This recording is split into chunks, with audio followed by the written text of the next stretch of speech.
નમસ્કાર મિત્રો, હું નિર્મિત પટેલ સમસ્યાનું સમાધાનના આ સિરીઝની અંદર તમામ મિત્રોનું હાર્દિક સ્વાગત કરું છું. સૌથી પહેલા થંબનેલ જોઈને તમને થતું હશે કે સાહેબ આ બધું શું છે, આ બધું, અને આ વસ્તુ તો બિલકુલ સાચી લખેલી છે તમે કે સાહેબ પુસ્તક અમે આખું ગોખી માર્યું છે, દરેક વસ્તુ યાદ છે, પરંતુ જ્યારે પરીક્ષામાં પ્રશ્ન પૂછાય છે ત્યારે પહેલાં પ્રશ્નનો મિનિંગ ખબર નથી પડતો કે પ્રશ્ન શું કહેવા માંગે છે, અને કદાચ મિનિંગ પણ ખબર પડી જાય તો એ બંધારણની પુસ્તકમાં જોવા જ નથી મળતું, અથવા તો જે વસ્તુ આપણે વાંચી નથી એવી વસ્તુ આવે છે. તો એના માટે મેં અહીંયા લખેલું છે કે ચાલો હું સમજાવું ભૂલ કેમ થાય છે, અને એ જ આજના લેક્ચરની અંદર આપણે ચર્ચા કરવાની છે. હવે સાહેબ પ્રશ્નની અંદર આપણે એવું પ્લાનિંગ કર્યું છે કે પૂરેપૂરું પેપરની અંદર જે પ્રશ્નો પૂછાયા છે એ જ પ્રશ્ન તમારા આગળ હું રજૂ કરીશ, અને એ જ પ્રશ્નમાં દરેક શબ્દોને આપણે સમજીશું, દરેક શબ્દોને સમજ્યા બાદ એની પૂરેપૂરી થિયરી જોઈશું કે આના વિશે બંધારણમાં શું ઉલ્લેખ લખેલો છે અને કેટલી વસ્તુ આમાંથી બીજી એક્સ્ટ્રા પૂછાઈ શકે છે. ટૂંકમાં એ પ્રશ્નની અંદર અથવા તો એ ટોપિકમાંથી કોઈ તમારો પ્રશ્ન આવ્યો તો બહારનો નહીં જાય, એ ગેરંટી હું દઉં છું. પણ જો પ્રશ્ન ડિટેલ્સમાં સમજ્યો હશે તો, અને હંમેશા પીવાયક્યુ કરવા, ઘણા બધા કહેતા હોય છે કે સાહેબ પૂછાયેલા પ્રશ્નો કરવા જોઈએ, પૂછાયેલા પ્રશ્નો કરવા જોઈએ, પણ પૂછાયેલા પ્રશ્નો કરવા કેવી રીતે એ પણ મારે તમને શીખવાડવાનું છે. તો વધારે વેઇટ નથી કરતા, લેક્ચરની શરૂઆત કરીએ. બિલકુલ આજના જ પ્રકારે આ સિરીઝ આપણી કન્ટિન્યુ રહેશે, સમસ્યાનું સમાધાન. હવે સિરીઝને કન્ટિન્યુ રાખવા માટે તમારો એટલો જ પ્રેમ જોઈશે, તમારું એટલું જ શેરિંગ જોઈશે, તમારું એટલું લાઇક જોઈશે, તમારી એટલી કમેન્ટ પણ જોઈશે. ચલો શરૂઆત કરીએ સિરીઝના. પહેલા ક્વેશ્ચન પહેલા તમને એક સરસ મજાની માહિતી આપી દઉં કે હાલમાં વેબસંકુલ દ્વારા સીસીની 2 ઓફલાઈન બેચ શરૂ થઈ રહી છે, અને ઓફલાઈન બેચીસની અંદર એક અમદાવાદ ખાતે અને બીજી ગાંધીનગર ખાતે. અમદાવાદ ખાતે જે બેચ શરૂ થઈ રહી છે એનો ટાઈમ છે સવારે 8 થી 10નો, અને ગાંધીનગર ખાતે જે બેચ શરૂ થઈ રહી છે એનો ટાઈમ છે 8 થી 12નો. ક્યારથી શરૂ થાય છે સાહેબ? 18 તારીખથી આ બેચની શરૂઆત થાય છે. 18 તારીખ પહેલાં એટલે કે 14 તારીખ પહેલાં જો તમે રજીસ્ટ્રેશન કરાવી દો છો તમને 20% ડિસ્કાઉન્ટ ઓફલાઈનની અંદર મળવા પાત્ર છે. જો તમને વેબસંકુલ સાથે અનુકૂળ હોય, વેબસંકુલની અંદર એમની ભણાવવાની રીત તમને સમજાતી હોય, તમે અવશ્ય આવો ઓફલાઈનની અંદર. ઓફલાઈનમાં અમારું આ જ પ્રકારનું ભણતર ચાલતું હોય છે. તમે ઓફરનો લાભ લઈ શકો છો. 14 જાન્યુઆરી યાદ રાખજો, 20% ડિસ્કાઉન્ટ મળશે તમને. ઓકે, ચલો શરૂઆત કરીએ પહેલા જ પ્રશ્ન. હવે ધ્યાનથી સમજજો. માની લો કે પરીક્ષાની અંદર આ પ્રશ્ન તમારી સ્ક્રીન પર દેખાઈ ગયો, ઓકે, અથવા તો એટલે કે માઇન્ડમાં તમને દેખાઈ ગયું. હવે શું કરશો? પહેલા પ્રશ્નની અંદર ધ્યાનથી વાંચજો. શું લખેલું છે અહીંયાથી? જો કેવી રીતે પ્રશ્નને સોલ્વ કરવાના, પીવાયક્યુ કેવી રીતે સોલ્વ કરવાના એ ધ્યાનથી સમજજો. સૌથી પહેલા લખેલું છે કે નીચેનામાંથી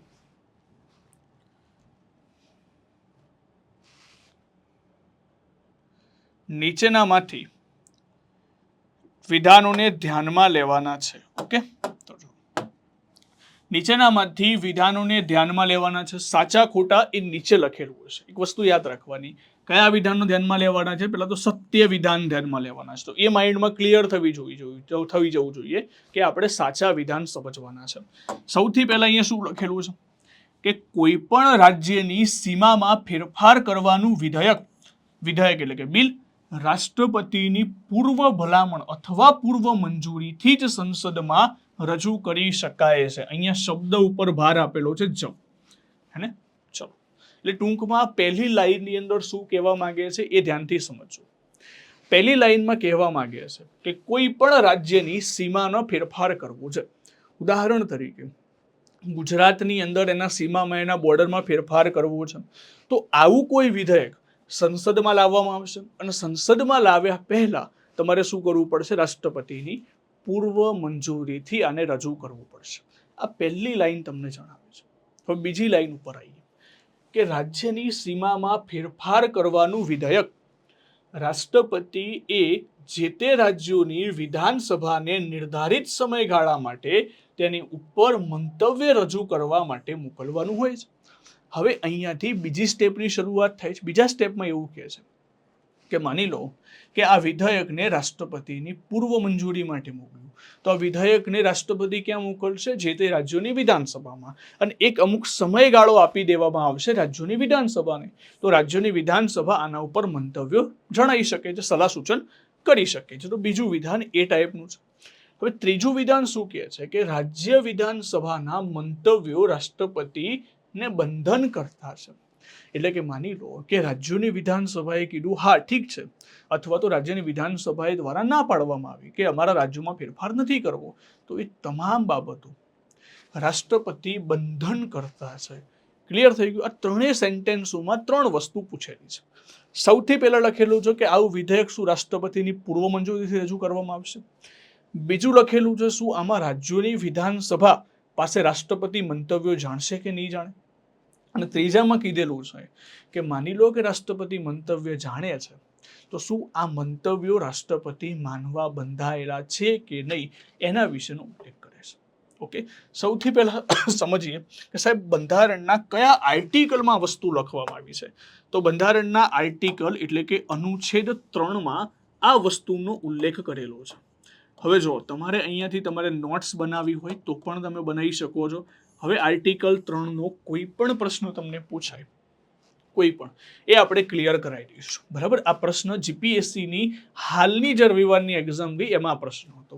શેના માટેનો પ્રશ્ન છે? અનુચ્છેદ 3 માટેનો પ્રશ્ન. ઓકે, પછી કોઈ પણ પરીક્ષામાં આવે એક વસ્તુ યાદ રાખવાની કે હવે આ તમે પ્રશ્ન કરી નાખ્યો, આના રિલેટેડ તમે ટોપિક કરી નાખ્યો, પછી એ કોઈ પણ પરીક્ષામાં આડાઅવળી કરીને પણ કેવી રીતે પૂછે એ પણ હું તમને કહીશ. સૌથી પહેલા સમજીએ કે સાહેબ અનુચ્છેદ 3 શું કહે છે. અનુચ્છેદ 3માં લખેલું છે કે બે રાજ્ય કે તેથી વધુ રાજ્ય નો વિલય કરી અલગ રાજ્યની સ્થાપના કરી શકાય.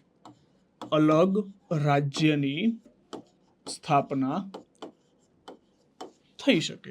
એનો મતલબ કે કોઈ એક રાજ્યમાંથી બે રાજ્ય બનાવવા હોય તો પણ થઈ શકે, બે રાજ્યમાંથી એક રાજ્યનું ગઠન કરવું હોય તો પણ થઈ શકે.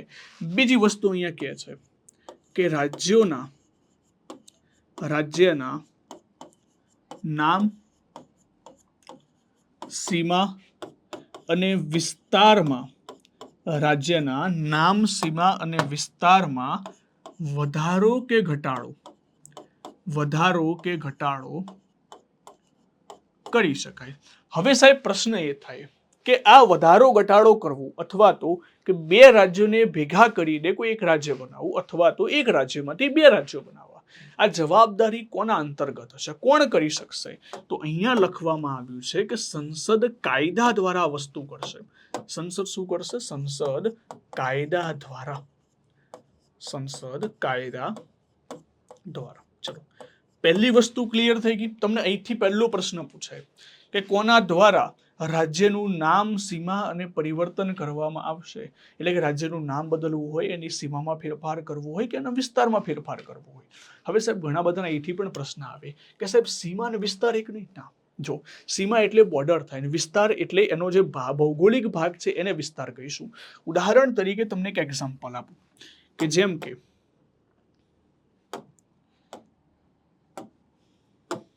માની લો કે સાહેબ આ ગુજરાત છે, હે ને?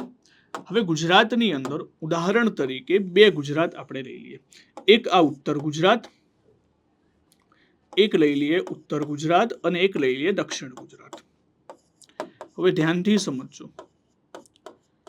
ઉદાહરણ તરીકે સંસદની અંદર એક બિલ લાવવામાં આવે છે, એક ગૃહમાં સંસદની અંદર બિલ લાવવામાં આવે છે કે ગુજરાતની અંદર આપણે એક કામ કરીએ. આપણે ઓલરેડી 28 રાજ્યો છે, આપણે 29 રાજ્યો બનાવીએ. ગુજરાતને આપણે બે ભાગમાં ડિવાઈડ કરતી, ઉત્તર ગુજરાત અને દક્ષિણ ગુજરાત, એટલે બે રાજ્યો બનશે આપણા. ઓલરેડી ગુજરાત હતું, એના કેટલા રાજ્યો બનાવીશું આપણે? બે રાજ્યો, એક ઉત્તર ગુજરાત અને એક દક્ષિણ ગુજરાત. તો જુઓ અહીંયા શું થઈ ગયું, અહીંયાથી સૌથી પહેલા રાજ્યોના નામ બદલાઈ ગયા. થયું કે નહીં? કારણ કે ગુજરાતની જગ્યાએ હવે ગુજરાત કયા તરીકે ઓળખાશે? ઉપરનો ભાગ જેને ઉત્તર ગુજરાત કહીશું, દક્ષિણનો ભાગ એને શું કહીશું આપણે? દક્ષિણ ગુજરાત. રાજ્યનું નામ બદલાઈ ગયું. બીજી વસ્તુ, એના સીમામાં ફેરફાર થઈ ગયો. હવે ઉત્તર ગુજરાતની બોર્ડર આટલેથી આટલે સુધી રહેશે. ઉત્તર ગુજરાતની બોર્ડર આટલાથી આટલા સુધી રહેશે અને દક્ષિણ ગુજરાતની બોર્ડર નીચેના ભાગથી અહીંયા સુધી એની બોર્ડર રહેવાની છે. તો અહીંયા એની સીમામાં ફેરફાર થઈ ગયો. બીજી વસ્તુ, એના વિસ્તારમાં પણ ફેરફાર થયો. વિસ્તાર કેટલો મોટો હતો? ઉત્તર ગુજરાત અને દક્ષિણ ગુજરાત ભેગું થઈને ગુજરાત બનતું હતું, પણ હવે આટલાની અંદર બે ગુજરાતને ડિવાઈડ કરી નાખ્યું. તો એના નામ, વિસ્તાર અને સીમામાં ફેરફાર કરવાની જવાબદારી કોની પાસે રહેશે? સંસદ કાયદો બનાવીને નક્કી કરશે. હવે સાહેબ પ્રશ્ન એ થાય કે સંસદ કાયદો બનાવે કેવી રીતે? તો ધ્યાનથી સમજો. માની લો કે સંસદ એવું ઈચ્છે છે કે ગુજરાતને આપણે બે ભાગમાં ડિવાઈડ કરી નાખીએ, એક ઉત્તર ગુજરાત અને એક દક્ષિણ ગુજરાત. સૌથી પહેલા સંસદની અંદર કોઈ પણ ગૃહમાં બિલ લાવી શકાય. કયા ગૃહમાં? કોઈ પણ ગૃહમાં, કોઈ પણ ગૃહની અંદર આ બિલ તમે લાવી શકો છો. હવે માની લો કે લોકસભાની અંદર બિલ લાવવામાં આવે છે અથવા રાજ્યસભાની અંદર. અહીં બંને લખું છું કે લોકસભાની અંદર પણ બિલ આવી શકે અથવા તો રાજ્યસભાની અંદર પણ બિલ આવી શકે.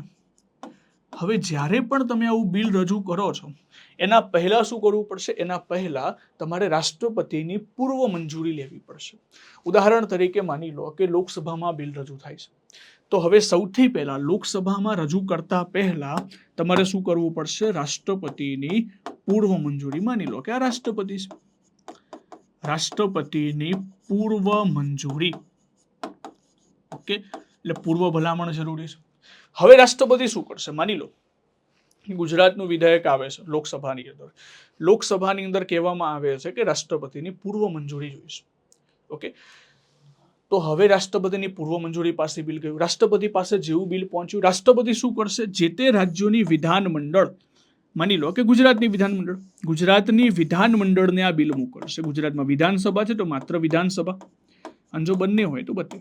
ગુજરાતની વિધાનસભામાં બિલ મોકલશે. ગુજરાતની વિધાનસભામાં બિલ આવ્યું, તો ગુજરાતની વિધાનસભાની અંદર જ્યારે બિલ આવે છે, રાષ્ટ્રપતિ બિલ મોકલે છે, ત્યારે એક સમયગાળો ફિક્સ કરે છે, એક સમય મર્યાદા ફિક્સ કરે છે. એવું નહીં કે ના તમારે જ્યારે વિચારીને જ્યારે ફ્રી પડો ત્યારે કહેજો, તમારા મુજબ અમે નિર્ણય લઈશું. ના, એવું નથી હોતું. રાષ્ટ્રપતિ કહેશે 1 મહિના 2 મહિના, જે પણ રાષ્ટ્રપતિ પોતાની અનુકૂળતા મુજબ સમય કોને આપે છે? જે તે રાજ્યોની વિધાનસભાઓને આપે. તો વિધાનસભા શું કરશે? વિધાનસભા જોડે બે ઓપ્શન છે. કાં તો એ કહી દે કે ના ઠીક છે કે અમારા ગુજરાતની અંદરથી 2 ગુજરાત બનાવો, અમને કોઈ વાંધો નથી. કાં તો હા પાડશે, કાં તો ના પાડશે. ક્લિયર થઈ ગયું આટલી સુધી? સૌથી પહેલા ફરી એકવાર સમજજો કે સંસદના કોઈ પણ ગૃહમાં બિલ આવ્યું, લોકસભા રાજ્યસભા કોઈમાં પણ આવી શકે છે. બિલ રજૂ કરતા ક્યાં જવાનું? તમારે રાષ્ટ્રપતિ પાસે. રાષ્ટ્રપતિ આ બિલને ક્યાં મોકલશે? રાજ્યોની વિધાનસભાઓની અંદર મોકલશે. હવે રાજ્યોની વિધાનસભા આની અંદર પોતાનું મંતવ્ય આપશે. હવે જો ધ્યાનથી સમજજો, રાજ્યોની વિધાનસભા આમાં પોતાનો મંતવ્ય આપશે. ઉદાહરણ તરીકે માની લો કે આ છે આપણી વિધાનસભા. વિધાનસભાની અંદર મંતવ્ય કાં તો 2 ઓપ્શનમાં આપી શકે, કાં તો હા કાં તો ના. બરાબર? રાજ્યોની વિધાનસભા કાં તો હા કહી શકે, કાં તો ના કહી શકે. અને જો હા કહે છે, માની લો હા કહે છે તો કોઈ મેટર થતી જ નથી કે ઠીક છે આ બિલ ડાયરેક્ટલી ક્યાં પહોંચી જવાનું? સંસદની અંદર પહોંચી જશે.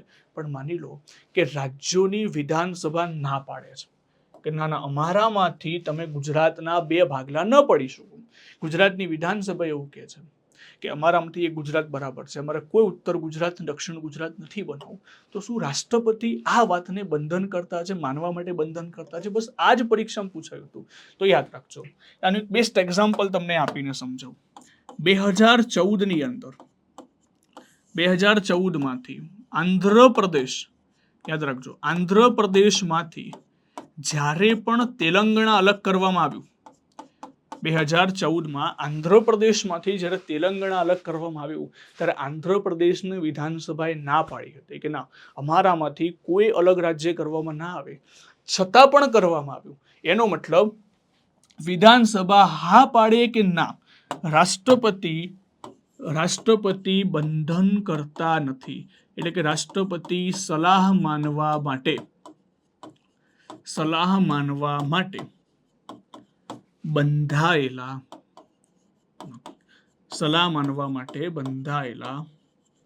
નથી.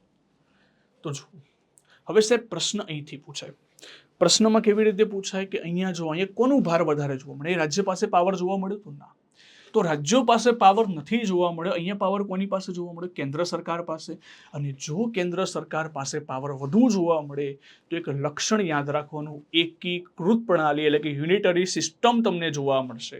એટલે અહીંયાથી બીજા એક્સ્ટ્રા ક્વેશ્ચન તમને કહી દઉં કે જો અહીંયાથી બીજો પ્રશ્ન નીકળે તો આવો પ્રશ્ન નીકળે કે અનુચ્છેદ 3માં કેન્દ્ર પાસે શક્તિ વધુ છે અથવા પ્રશ્ન એવું નીકળે કે અનુચ્છેદ 3માં એકીકૃત પ્રણાલી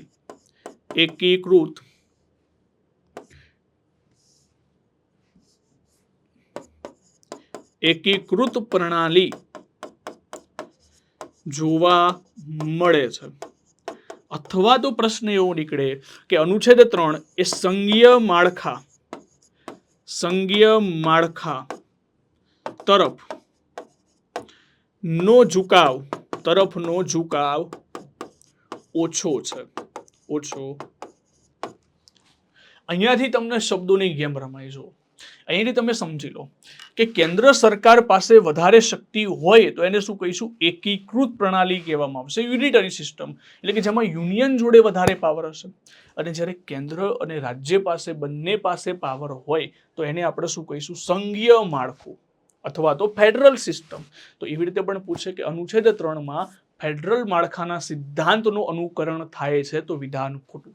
કારણ કે અહીંયા સંઘીય માળખાનું અનુકરણ જોવા નથી મળતું. અહીંયા કયું માળખું તમને જોવા મળે છે? એકીકૃત પ્રણાલી જોવા મળે છે. એટલે તમને આવો પ્રશ્ન આપી દે ને કે અનુચ્છેદ 3માં સંઘીય માળખાના સિદ્ધાંતનું અનુકરણ થાય છે. હવે આવું કોઈ બુકમાં નહીં મળે, કારણ કે એ 2-3 ટોપિકો ભેગા કરીને પ્રશ્નો પૂછે છે. એટલા માટે પ્રશ્ન થાય છે કે સાહેબ ભૂલ કેમ થાય છે? તો ભૂલને અહીંયા સમજવાની છે. ખ્યાલ આવ્યો આટલી વસ્તુનો? કે અહીંયા હું તમને એ કહેવા માંગુ છું તો પીવાયક્યુ ઉપરથી થોડું આ વસ્તુને નોટિસ કરો કે 2-3 ટોપિકોને ભેગા કરીને પ્રશ્નો પૂછે તો પછી ક્યાંથી આઈડિયા આવવાનો? કારણ કે આર્ટિકલ 3માં આટલું બધું લખેલું જ નહીં હોય. આર્ટિકલ 3માં માત્ર આર્ટિકલ 3 સુધીની જોગવાઈ છે, હે? પણ અહીંયા શું પૂછશે? બીજા માળખાને જોઈન્ટ કરીને પૂછશે. તો અહીંયા એ રીતે પણ યાદ રાખવાનું. મેં તમને કીધું કે અનુચ્છેદ 3 સંઘીય માળખા તરફ ઝુકાવ છે, અથવા તો તમને એ રીતે પણ પૂછે કે અનુચ્છેદ 3 એ રીતે પણ યાદ રાખવાનું કે અનુચ્છેદ 3 સંઘીય માળખાના સિદ્ધાંતને અનુસરતું નથી. તો આ પોઈન્ટને તમારે ધ્યાન રાખવાનો. હજુ પોઈન્ટ તરફ આગળ વધીએ છીએ. હજુ આર્ટિકલ 3 પત્યું નથી. ઓકે, જો ધ્યાનથી સમજો. હા કે ના? ઓકે, ના પાડી અથવા તો હા પાડે છે. રાષ્ટ્રપતિ હવે શું કરશે? રાષ્ટ્રપતિ માનવા બંધાયેલા નથી. હવે સાહેબ આ બિલ ક્યાં આવશે? હવે આ બિલ આવી જશે સંસદની અંદર. હવે ક્યાં આવશે? સંસદમાં. ફરી બિલ લાવવામાં આવશે અને સંસદની અંદર સાદી બહુમતી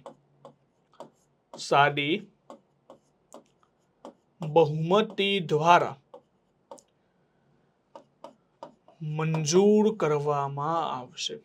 કે સાદી બહુમતી દ્વારા જો મંજૂરી મળી ગઈ તો પછી એ રાજ્યોમાં, માની લો કે ગુજરાતની આપણે વાત કરતા તો ગુજરાતના 2 ભાગલા થઈને રહેશે, એક ઉત્તર ગુજરાત અને એક દક્ષિણ ગુજરાત. એમાં રાજ્યોનો કોઈ પ્રકારનો ફાળો નહીં જોઈ શકાય. આમાં રાજ્યના મત માનવા માટે રાષ્ટ્રપતિ બંધાયેલા નથી. પોઈન્ટ ખ્યાલ આવી ગયો આટલી વસ્તુનો? હવે માની લો ઉદાહરણ તરીકે સાહેબ એવું બન્યું કે લોકસભાની અંદર બિલ આવ્યું છે, રાજ્યસભા આ બિલનો અસ્વીકાર કરે છે. તો શું આની વચ્ચે સંયુક્ત બેઠક બોલાવી શકાય? તો એ પણ યાદ રાખજો કે અનુચ્છેદ 3ને લઈને, એટલે કે રાજ્યના નામ સીમા પરિવર્તનના કોઈ મુદ્દાને લઈને વિરોધ થાય છે તો એમાં તમે સંયુક્ત બેઠક બોલાવી શકતા નથી. તો અહીંયા 2 ટોપિકો ભેગા થયા. એટલા માટે યાદ રાખજો કે અહીંયા સાદી બહુમતીથી પસાર થાય છે, પરંતુ સંયુક્ત બેઠકનું આયોજન ન થઈ શકે. મારા ખ્યાલથી તમે જો આ નોટ્સની અંદર કમ્પ્લીટલી ઉતારી દીધું હશે તો આર્ટિકલ 3માં કોઈ પણ પ્રકારનો વાંધો નહીં આવે. એની સાથે જેટલા પણ પેરામીટર જોડાયેલા છે એમાં કોઈ પણ પ્રકારનો વાંધો નહીં. ઓકે, તો સંયુક્ત બેઠકનું આયોજન નહીં થઈ શકે. હજુ બીજો પ્રશ્ન થાય કે માની લો કે સાહેબ તમે અહીંયા લખેલું છે કે અહીંયા તમે હંમેશાથી શું બોલતા આવ્યા છો કે રાજ્ય, બરાબર? શું સાહેબ આની અંદર સંપૂર્ણ રાજ્યને સમાપ્ત કરી દેવાય? કે માની લો કે ગુજરાત છે, આ ગુજરાતને આખું કેન્સલ કરી દો, એની જગ્યાએ બીજું નવું રાજ્ય, ગુજરાત આખું કેન્સલ, અથવા તો ગુજરાતને નકશામાંથી દૂર કરી શકો, આવું થઈ શકે? તો યાદ રાખજો, સંસદ જોડે પણ આ પાવર નથી. સંસદ જોડે પાવર શું છે? સંસદ જોડે પાવર છે કે મૂળ રાજ્ય છે તો મૂળ રાજ્યમાંથી બે રાજ્ય બનાવી શકે, તો એ એનો પાવર છે. ના કે એવું કરી શકે કે સંપૂર્ણ રાજ્યને સમાપ્ત કરી શકે. યાદ રાખજો, અહીંયા શું કર્યું? અહીંયા આપણે એક્ઝામ્પલ લીધું કે આંધ્રપ્રદેશમાંથી તેલંગાણા બનાવવામાં આવ્યું. એવું નથી કે આંધ્રપ્રદેશને સમાપ્ત કરી દેવામાં આવ્યું, નવા રાજ્યોનું સર્જન કરી શકે છે, પરંતુ સંપૂર્ણ રાજ્યને ક્યારેય પણ વિનાશ ન કરી શકે, તો સંપૂર્ણ રાજ્યનો ક્યારેય પણ અંત ના કરી શકે. તો એ વસ્તુ પણ ધ્યાનમાં દેવાની. તો આ બધા પ્રકારના પ્રશ્નો પૂછાય છે. સંપૂર્ણ રાજ્યને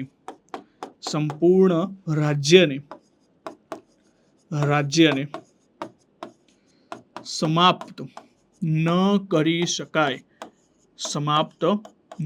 કરી શકાય. ઓકે, હવે સાહેબ બીજો પ્રશ્ન ફરીથી સાહેબ એ થાય છે કે માની લો કે સાહેબ આંધ્રપ્રદેશની અંદર વિધાનસભા હતી, તો શું આંધ્રપ્રદેશમાંથી વિધાનસભાઓ કેન્સલ કરી શકાય? તો ના, વિધાનસભાઓને પણ રદ કરવાનો પાવર સર્વોચ્ચ એટલે કે સંસદ પાસે નથી. એટલે વિધાનસભાનો અંત પણ ન કરી શકે. વિધાનસભાનો અંત પણ ન થઈ શકે. હેને સાહેબ? બીજો એક પ્રશ્ન અમને થાય, જો તમારા જેટલા પણ પ્રશ્નો છે ને એ બધા પ્રશ્નો હું તમને સોલ્વ કરાવીશ. એટલા માટે કહું છું કે અહીંયાથી તમે જો લેક્ચર જોશો, એટલા માટે ટાઇટલ રાખ્યું છે કે સમસ્યાનું સમાધાન. તમે ભલે પ્રશ્ન ના પૂછી શકો, પણ મને ખબર પડે છે કે કેવા કેવા પ્રશ્નો માઇન્ડમાં થતા હોય છે, હેને? એટલા જ માટે આ સોલ્યુશન છે આજનું. ઓકે સાહેબ, હજુ એક પ્રશ્ન એ થાય છે કે માની લો કે તમે અહીંયા સાહેબ શું લખ્યું? અહીંયા તમે લખ્યું કે રાજ્ય, બરાબર? એટલે તમે રાજ્યોની વાત કરી. શું સાહેબ આમાં કેન્દ્ર શાસિત પ્રદેશો આવે? માની લો કે કોઈ કેન્દ્ર શાસિતનું પ્રદેશ કોઈ રાજ્યમાં ભેગો કરવો હોય તો થઈ શકે. તો એની અંદર શું વિધાનમંડળ ક્યાં જશે? તો જો એક એક્ઝામ્પલ તમને આપું. માની લો કે કોઈ કેન્દ્ર શાસિત પ્રદેશ છે, ચલો આપણે દીવ દમણ, ચલો એના કરતા પણ આપણે લઈ લઈએ હાલમાં ચર્ચામાં છે લક્ષદ્વીપ. ઓકે, ઉદાહરણ તરીકે ચલો લક્ષદ્વીપને આપણે ઘડી લઈએ. હવે સાહેબ માની લો કે બંધારણમાં તમે હમણાં રાજ્ય જ કીધું, તો શું રાજ્યમાં કેન્દ્ર શાસિત પ્રદેશોનો સમાવેશ થશે? એટલા માટે યાદ રાખજો, 18મો બંધારણીય સુધારો કરવામાં આવ્યો હતો. કયો બંધારણીય? 18મો બંધારણીય સુધારો 1966. આ યાદ રાખવાનું છે કે 18મો બંધારણીય સુધારો 1966 કર્યો, અને એમાં કહી દેવામાં આવ્યું કે રાજ્યમાં કેન્દ્ર શાસિત પ્રદેશનો સમાવેશ થાય છે. એટલે કે જ્યારે હું રાજ્ય બોલીશ તો રાજ્યમાં કેન્દ્ર શાસિત પ્રદેશનો સમાવેશ કરવામાં આવશે. ઓકે, હવે માની લો કે સાહેબ આ જે લક્ષદ્વીપ છે એને કોઈ રાજ્યમાં ભેગું કરવું હોય તો હવે લક્ષદ્વીપની અંદર તો વિધાનમંડળ ક્યાં છે? વિધાનમંડળ આપણે 3 રાજ્યોમાં જોવા મળશે, 3 કેન્દ્રશાસિત પ્રદેશમાં જોવા મળશે. એક જમ્મુ છે, દિલ્હી છે અને પુડુચેરી છે. તો યાદ રાખજો, જે રાજ્યોની અંદર અથવા તો જે કેન્દ્ર શાસિત પ્રદેશમાં વિધાનમંડળ હોય તો એની અંદર રાષ્ટ્રપતિ મોકલશે. પણ માની લો કે જે રાજ્યો અથવા તો જે કેન્દ્ર શાસિત પ્રદેશમાં વિધાનમંડળો નથી, એટલે કે વિધાનસભા નથી, તો એમાં મોકલવાની જરૂર નથી. એટલે કે માની લો કે આ 3 રાજ્યોની અંદર જમ્મુ કાશ્મીર છે, પુડુચેરી છે, એ કેન્દ્ર શાસિત પ્રદેશમાં કોઈ પ્રદેશમાં જોડવું હોય કે અલગ કરવું હોય તો અહીંના વિધાનસભાનો મત લેવો પડશે. વિધાનસભાના મત જાણવો જરૂરી. પણ જે કેન્દ્ર શાસિત પ્રદેશમાં વિધાનસભાઓ નથી ત્યાં મત જાણવો જરૂરી નથી. કારણ કે કોની પાસે મત જાણશે? વિધાનસભાઓ જ નથી, મત જાણવા જરૂરી નથી. ચલો, ખ્યાલ આવી ગયો આટલી વસ્તુમાં? એટલે કે કોઈ રાજ્યમાં નામ સીમાન પરિવર્તન કરવું હોય તો થઈ શકે. સાહેબ બહુ થયેલું છે. કોઈ રાજ્યમાં મેં તમને એક તો એક્ઝામ્પલ આપી દીધું કે આંધ્રપ્રદેશમાંથી તેલંગાણા અલગ કર્યું. એવી રીતે તમે જુઓ કે 2011 ની અંદર ઓરિસ્સામાંથી શું કરવામાં આવ્યું? ઓડિશા, બરાબર? કયા આર્ટિકલ મુજબ થયું? મેં તમને કીધું કોઈ રાજ્યનું નામ બદલવું હોય તો કયા આર્ટિકલ મુજબ? આર્ટિકલ 3 મુજબ. એવી રીતે 2006 ની અંદર પુડુચેરીની કરવામાં આવી પુડુચેરી, પોંડુચેરીની કરી દેવામાં આવી પુડુચેરી, તો 2006માં કરવામાં આવ્યું. તો ઘણા એવા એક્ઝામ્પલ છે. બરાબર, ચલો ક્લિયર થઈ ગઈ આટલી વસ્તુ. તો આ સંપૂર્ણ આર્ટિકલ આપણે જોયું કે આર્ટિકલ 3માં કયા પ્રકારની જોગવાઈ કરવામાં આવેલી છે.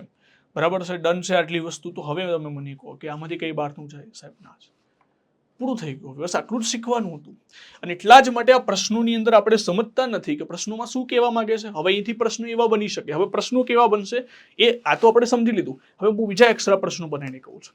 પ્રશ્નો એવી રીતે બને કે અનુચ્છેદ 3 મુજબ રાજ્યોના નામ સીમા પરિવર્તનમાં કેન્દ્ર શાસિત પ્રદેશનો સમાવેશ કરવામાં આવતો નથી.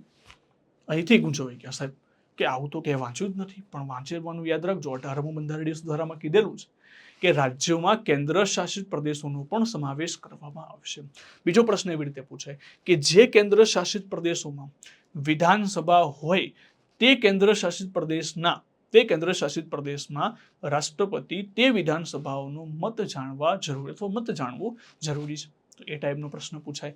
પછી સાહેબ પ્રશ્ન એવી રીતે પૂછાય કે અહીંયા કે અનુચ્છેદ 3 મુજબ સંસદ કેવી બહુમતીથી આને પારિત કરશે? તો કેવી બહુમતી? સંસદમાં સાદી બહુમતી દ્વારા મંજૂરી આપવામાં આવશે. હવે સાહેબ માની લો કે આ તો મેં વાત કરી કે સંસદ પોતાની રીતે કાર્ય કરવા માંગે છે, ઠીક છે.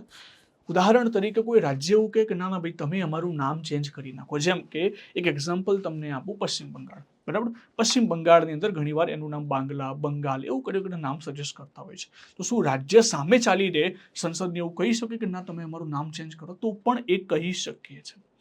બરાબર, તો એક વસ્તુ પણ યાદ રાખવાની, એવું નથી કે સંસદ જ આમાં ઉપર ફોકસ કરશે. કોઈ રાજ્ય પોતાની અંદર નામ સીમા પરિવર્તન કરવાનું કહેશે તો એ સંસદને મોકલી શકે છે. સંસદને કરવું હોય તો કરી શકે છે. એટલા જ પરથી સેન્ટેન્સ કહેવામાં આવે છે કે સંસદ દેશનો નકશો પુનઃ દોરી શકે છે. સાહેબ આ કેવી રીતે દેશનો નકશો પુનઃ કેવી રીતે દોરી શકે? તો જો ગુજરાત તમે અત્યાર સુધી આમ કરીને આમ બનાવતા હતા, બરાબર, હવે માની લો ગુજરાતના ભાગલા પડી ગયા તો હવે તમારે આમ કરીને આમ ગુજરાત દોરવું પડશે અને આખો નકશો પૂરો ડ્રો કરવામાં આવશે. તો સંસદ જોડે આ પાવર છે કે રાજ્યોના નામ સીમા અને જો પરિવર્તન કરવા હોય તો કરી શકે છે. ડન થઈ ગઈ આટલી વસ્તુને. ચલો ફરી એકવાર ધ્યાનથી સમજાવું છું, સમજી લેજો. આર્ટિકલની અંદર તમારે લખેલું હશે તો બેસ્ટ કે બે રાજ્યોના નામ અથવા તો વિલય કરવું હોય, એના સીમમાં ફેરફાર કરવો હોય તો સંસદ કાયદા દ્વારા કરશે. કેવી રીતે કરશે? સાહેબ આ ખરડો અથવા તો આ બિલ કોઈ પણ ગૃહમાં રજૂ કરવામાં આવશે. આ ગૃહમાં રજૂ કરતા પહેલા શું કરવું પડશે? રાષ્ટ્રપતિ પૂર્વ મંજૂરી. રાષ્ટ્રપતિ બિલને ક્યાં મોકલશે? વિધાનસભાની અંદર. વિધાનસભા જોડે એક સ્ટોરીની અંદર યાદ રાખવાનું છે, એક સ્ટોરી ટાઈપ તમે યાદ રાખજો. વિધાનસભા જોડે બે ઓપ્શન છે, કાં તો હા કહેશે કાં તો ના કહેશે. જો હા કહેશે કોઈ મેટર નથી, ના કહેશે તો પણ રાષ્ટ્રપતિ માનવા બંધાયેલા નથી. તો પછી સાહેબ આની અંદર સંસદનો પાવર જોવા મળે. જો સંસદનો જ પાવર જોવા મળે તો કયું શાસન કહેવામાં આવે છે? એકીકૃત પ્રણાલીનું શાસન. સંઘીય માળખાના સિદ્ધાંતને અનુસરતું નથી, કારણ કે સંઘીય માળખામાં તો કેન્દ્ર અને રાજ્ય બંને પાસે પાવર હોવો જોઈએ. અહીં રાજ્ય પાસે પાવર જ નથી આપેલો. બીજી વસ્તુ, સંસદમાં સાદી બહુમતીથી મંજૂરી મળી જશે. એના બાદ આની અંદર ક્યારેય પણ સંયુક્ત બેઠકનું આયોજન નહીં કરી શકાય. બીજી વસ્તુ, સંપૂર્ણ રાજ્યને સમાપ્ત નહીં કરી શકાય. કોઈ મૂળ રાજ્યમાંથી કોઈ બીજું રાજ્ય તમે બનાવી શકો પણ સંપૂર્ણ રાજ્યને ક્યારેય પણ સમાપ્ત નહીં કરી શકો, ના કે તેની વિધાનસભાઓને સમાપ્ત કરી શકશો. ડન. ચલો તો એના પછી આપણે સેકન્ડ ક્વેશ્ચન તરફ આગળ વધીએ છીએ.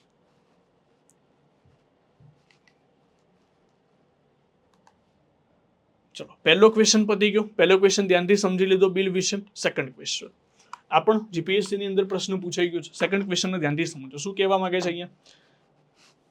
ભારતના બંધારણની કલમ 22 એટલે કે અનુચ્છેદ 22 ધરપકડ અથવા અટકાયત કરેલ વ્યક્તિ માટે નીચેના પૈકી કયો અધિકાર આપે છે? એટલે મૂળભૂત અધિકારમાં આર્ટિકલ 22 નો પ્રશ્ન છે. પહેલા વિધાનમાં લખેલું છે કે ધરપકડના કારણો વિશે જાણકારી પ્રાપ્ત કરવાનો અધિકાર છે.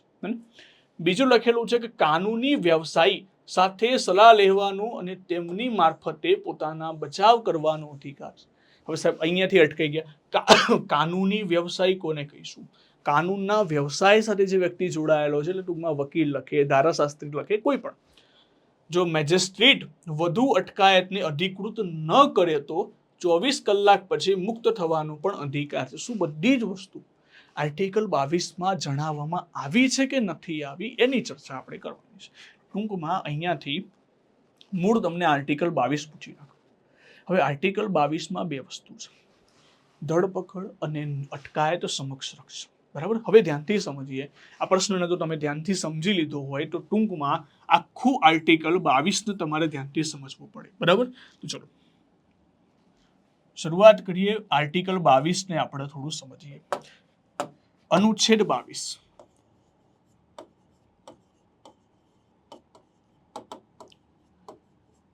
અનુચ્છેદ 22 ની અંદર શું લખેલું? સૌથી પહેલા મૂળભૂત અધિકારનો ભાગ છે. એમાં બે વસ્તુ આવે છે, ધરપકડ અને અટકાયત. અટકાયત સમક્ષ રક્ષણ. સમક્ષ રક્ષણ. ધરપકડ અને અટકાયત સમક્ષ રક્ષણ તમને કયા આર્ટિકલમાં જોવા મળે છે? આર્ટિકલ 22. હવે યાદ રાખજો, અટકાયત બે પ્રકારની હોય. એક આવે શિક્ષાત્મક, એક આવે શિક્ષાત્મક અને બીજી આવશે નિવારાત્મક અથવા તો નિવારક. Preventive and પ્યુનિટિવ. નિવારક અટકાયત. ઓકે, ધ્યાનથી સમજો, બહુ ધ્યાનથી. એક શું આવશે સાહેબ? અટકાયત બે પ્રકારની આવે. એક આવશે શિક્ષાત્મક, બીજી આવશે નિવારક. નિવારક અટકાયત બંને આર્ટિકલ 22 છે. ઓકે, હવે આર્ટિકલ 22 શિક્ષાત્મક અટકાયત કોને કહેવાય? કોઈ તમે ગુનો કરો છો, ગુનો કર્યા બાદ જો તમારી ધરપકડ થાય છે, માની લો કે તમે કોઈ ક્રાઇમ કરી દીધું છે અને એ ક્રાઇમ કર્યા બાદ જો તમારી ધરપકડ થાય છે તો એને આપણે શું કહીશું? એને કહીશું શિક્ષાત્મક અટકાયત. નિવારક અટકાયત કોને કહેવામાં આવશે? ગુનો કર્યા પહેલા અથવા ભવિષ્યના સંજોગો માટે. ભવિષ્યમાં એવો સંજોગ બની શકે છે કે તમે ગુનો કરી શકો, તમે ગુનો કર્યો નથી અને તમારી ધરપકડ થાય તો એને આપણે શું કહીશું? એને આપણે કહીશું નિવારક અટકાયત. બે પ્રકારની અટકાયત આવશે, એક શિક્ષાત્મક, એક નિવારક. બહુ બેઝિક ડિફરન્સ છે આમાં ગુનો કર્યા બાદ, આમાં ગુનો કર્યા પહેલા. ઉદાહરણ તરીકે માની લો કે મેં કોઈ ગુનો કરી દીધો છે તો મને આર્ટિકલ 22 કયા કયા પ્રોટેક્શન મળશે, એટલે કે આર્ટિકલ 22 હેઠળ મને કેટલી સુવિધાઓ મળશે જે આર્ટિકલ 22 જણાવવામાં આવી છે. સૌથી પહેલા ધરપકડના કારણો જાણવાનો અધિકાર. કારણ જાણવાનો અધિકાર. માની લો કે કોઈ પોલીસ અધિકારી જો મારી ધરપકડ કરે છે, સૌથી પહેલા મારે કારણ જાણવાનો અધિકાર છે કે મારી ધરપકડ તમે કયા કારણસર કરી છે. તો પહેલી વસ્તુ મને મળી ગઈ. બીજી વસ્તુ આમાં જ આવશે, પસંદગીના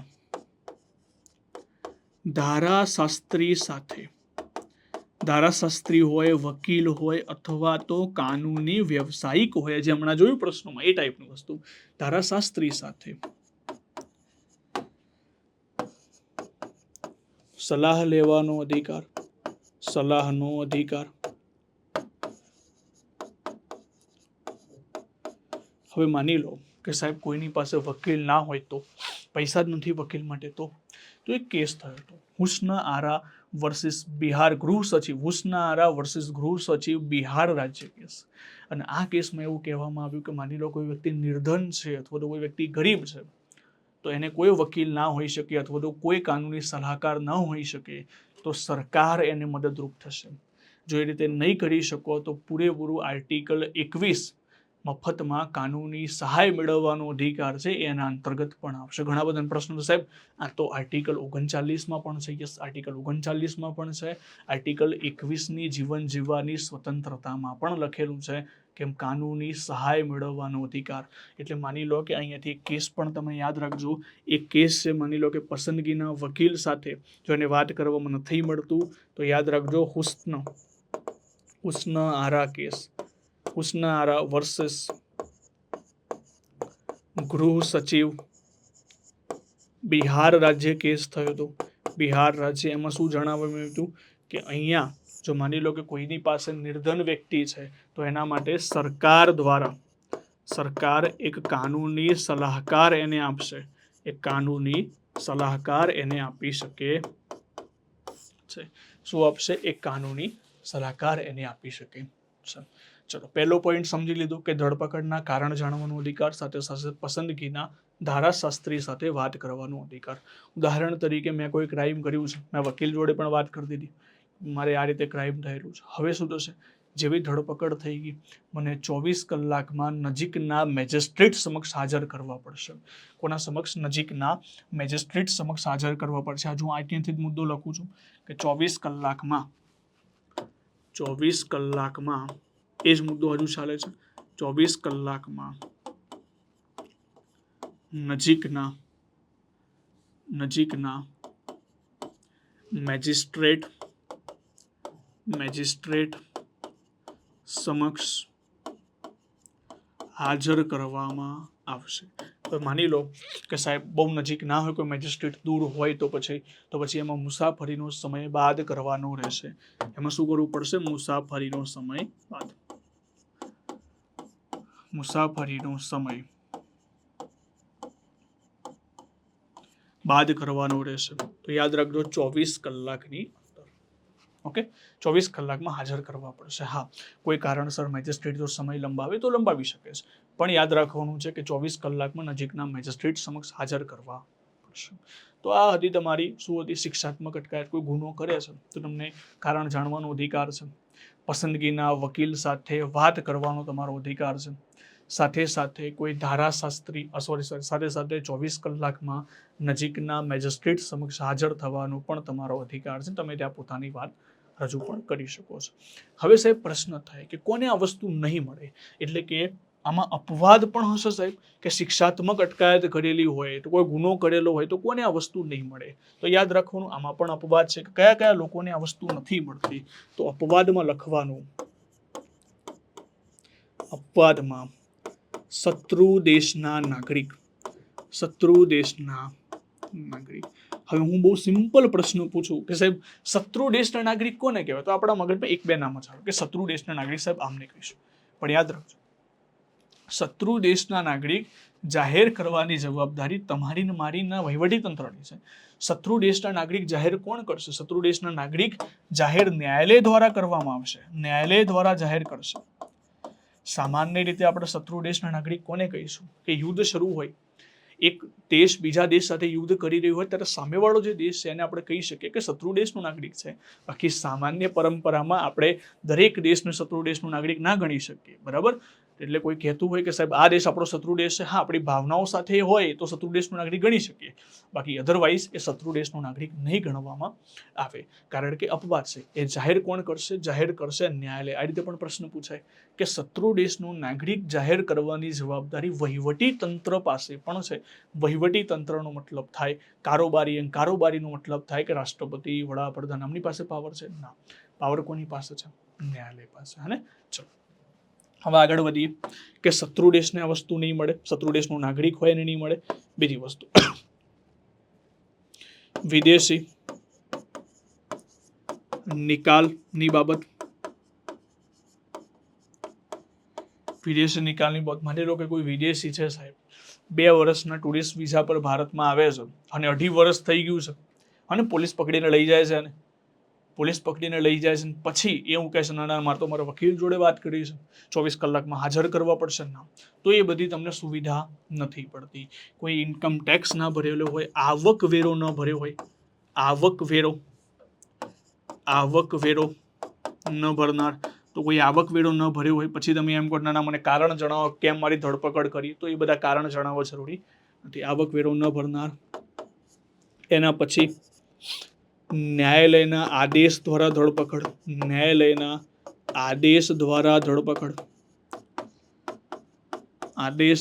ધરપકડ, માની લો કે ન્યાયતંત્રએ કીધું હોય કે ના ભાઈ પેલા ભાઈને પકડીને લાવો, ચલો ફટાફટ, તો પેલા ભાઈને પકડીને લઈ જાય છે, પણ ના તમારે મને કારણ જણાવવા પડશે, 24 કલાકમાં મારે મારા વકીલને વાત કરીશ, 24 કલાકમાં મારે હાજર કરવું પડશે, કંઈ નહીં મળે. કે આમાં તમને પ્રોટેક્શન કોના વિરુદ્ધ મળે છે? પોલીસ વિરુદ્ધ મળે છે. પણ ન્યાયાલય પોતે જાહેર કરી દીધું હોય કે પેલા ભાઈની ધરપકડ કરીને લાવો, તો તમને આ બધી સુવિધા નથી મળવાની. અને પછી નિવારક ધારા હેઠળ ધરપકડ થયેલી હોય, નિવારક ધારા હેઠળની ધરપકડ એટલે કે નિવારક અટકાયત જો કરેલી હોય તો પણ તમને આ વસ્તુ મળવા પાત્ર નથી. કયા કયા લોકોને શત્રુ દેશનો નાગરિક હોય, વિદેશની અંદર થોડા સમય માટે વિઝા પર આવ્યા હોય, એ લોકો માટે આવકવેરો ના ભર્યો હોય, ન્યાયાલયના આદેશ દ્વારા કોઈની ધરપકડ થયેલી હોય, નિવારક ધારા હેઠળ ધરપકડ કરવામાં આવેલી હોય. હવે સાહેબ ધ્યાનથી સમજજો, નિવારક ધારા હેઠળની ધરપકડમાં શું આવે છે? નિવારક ધારાની આપણે વાત કરીએ તો શું હોય છે? ગુનો કર્યા પહેલા. હવે માની લો કે કોઈ વ્યક્તિ ગુનો નથી કર્યો અને એની ધરપકડ થઈ ગઈ, અટકાયત થઈ ગઈ, તો કેટલા સમય સુધી તો યાદ રાખવાનું, ફક્ત 3 મહિના સુધી, ફક્ત 3 મહિના સુધી તમે અટકાયતમાં રાખી શકો છો. કેટલા મહિના સુધી? ફક્ત 3 મહિના સુધી અટકાયતમાં રાખી શકો છો. 3 મહિનાથી વધારે નહીં.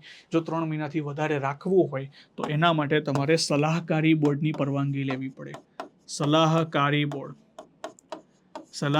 બોર્ડની મંજૂરી જોઈશે. અને સલાહકારી બોર્ડમાં સામાન્ય રીતે 3 સભ્યો તમને જોવા મળશે. આ 3 સભ્યો દ્વારા ડિસિઝન, 3 ન્યાયાધીશ છે. ન્યાયાધીશ કહી દેશે કે ના ભાઈ આમને 3 મહિના કરતાં વધારે પોલીસમાં જેલમાં રાખવામાં આવે, નિવારક ધારા હેઠળ રાખવામાં આવે, હજુ પૂછપરછ બાકી છે તો 3 મહિના કરતાં વધારે પણ કરી શકે છે. પરંતુ સામાન્ય કેસમાં 3 મહિનાથી વધુ સમય માટે અટકાયત ન રાખી શકો. હવે ઘણા બધા પ્રશ્નો થતો હોય કે સાહેબ 44માં પણ સુધારો થયો તો યસ, તો યાદ રાખજો 44મો સુધારો કરવામાં આવ્યો હતો.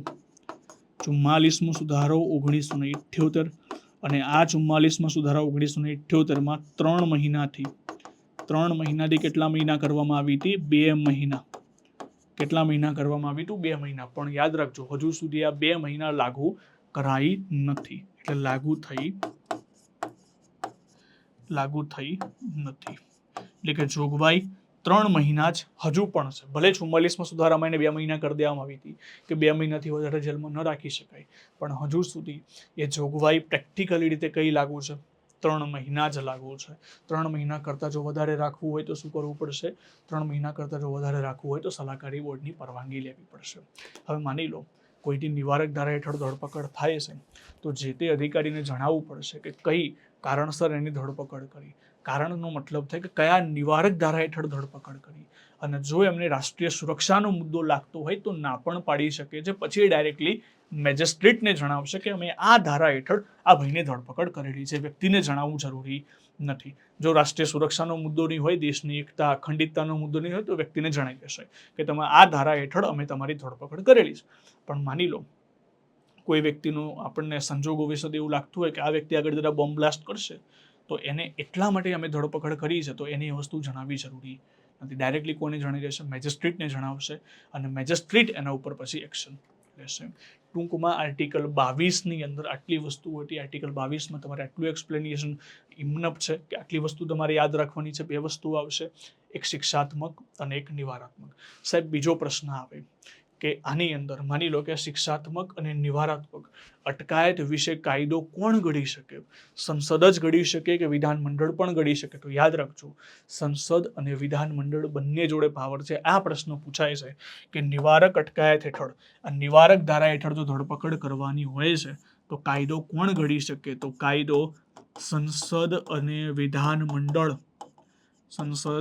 વિધાનમંડળ બંને કાયદો ઘડી શકે છે. બંને વચ્ચે સમાન પ્રમાણમાં વહેંચણી કરવામાં આવેલી છે. ક્લિયર થઈ ગઈ આ વસ્તુ? તમે આ નિવારક ધારો ક્યાંક પણ ભણ્યા હશો. ક્યાં ભણ્યા હશો? તો યાદ કરો ઇતિહાસમાં એક કાળો કાયદો આવતો હતો, અને તેમાં નો વકીલ નો અપીલ જેવો કાયદો તમે સાંભળ્યો. બસ એ જ વસ્તુ અહીંયા પણ છે. અહીંયા બધી જે વસ્તુ છે નિવારક ધારા હેઠળ વ્યક્તિને મળતી નથી. ઓકે, ફરી એકવાર જોઈ લો. ગુનો કર્યા બાદ, ગુનો કર્યા પહેલા, ધરપકડના કારણ જાણવા, પસંદગીના વકીલ સાથે વાત કરવી અને 24 કલાક માટે મેજિસ્ટ્રેટ સમક્ષ હાજર કરવું. બરાબર. અને એ વસ્તુ કોને નથી મળતી એ આપણે જોઈ લીધું. નિવારકમાં ગુનો કર્યા પહેલા મેક્સિમમ કેટલા મહિના થઈ શકે? 3 મહિના. પરંતુ એને કેટલા મહિના કરવામાં આવી? 2 મહિના 44માં સુધારામાં. પરંતુ હજુ સુધી પ્રેક્ટિકલ રીતે લાગુ કરવામાં આવી નથી. ડન છે આટલી વસ્તુ. ચલો એના પછી આપણે નેક્સ્ટ ક્વેશ્ચન તરફ આગળ વધીએ. તો આ હતા 2 ક્વેશ્ચન. એના પછી થર્ડ ક્વેશ્ચન તરફ આગળ વધીએ. એના પહેલા તમને વાત કરી દઉં કે સરસ મજાનો પ્લાનર કોર્સ તમને મળશે હાલની અંદર. પ્લાનર કોર્સ, સ્માર્ટ કોર્સ અને ક્લાસરૂમ કોર્સ, 3 પ્રકારના આપણા કોર્સ છે. જેવી રીતે પ્રશ્નોમાં વિવિધતા જોવા મળે છે, એમ કોર્સમાં પણ અનેક પ્રકારની વિવિધતાઓ છે. તો આ તમામ કોર્સ તમે પરચેસ કરવા માંગો છો તો 50% ઓફ ચાલી રહ્યું છે હાલમાં. તમે પરચેસ કરી શકો છો. 50% ઓફની અંદર એની વેલિડિટી રહેશે 31 જાન્યુઆરી 2024 સુધીમાં. એના માટે તમારે પ્રોમો કોડ યુઝ કરવો પડશે, welcome24. હવે next question. Question number 3rd નંબરનો ક્વેશ્ચન છે. હવે ધ્યાનથી સમજો શું લખેલું છે અહીંયા આપેલો છે પ્રશ્નની અંદર છે કલમ 368 અને બંધારણીય સુધારાની વાત કરેલી છે. નિયત કરવામાં આવે છે કે બંધારણીય સુધારા માટેની પ્રક્રિયા વિશે આપેલા વિધાનોને ધ્યાનમાં લેવાના છે. ઓકે, આર્ટિકલ 368 વિશે લખેલું છે.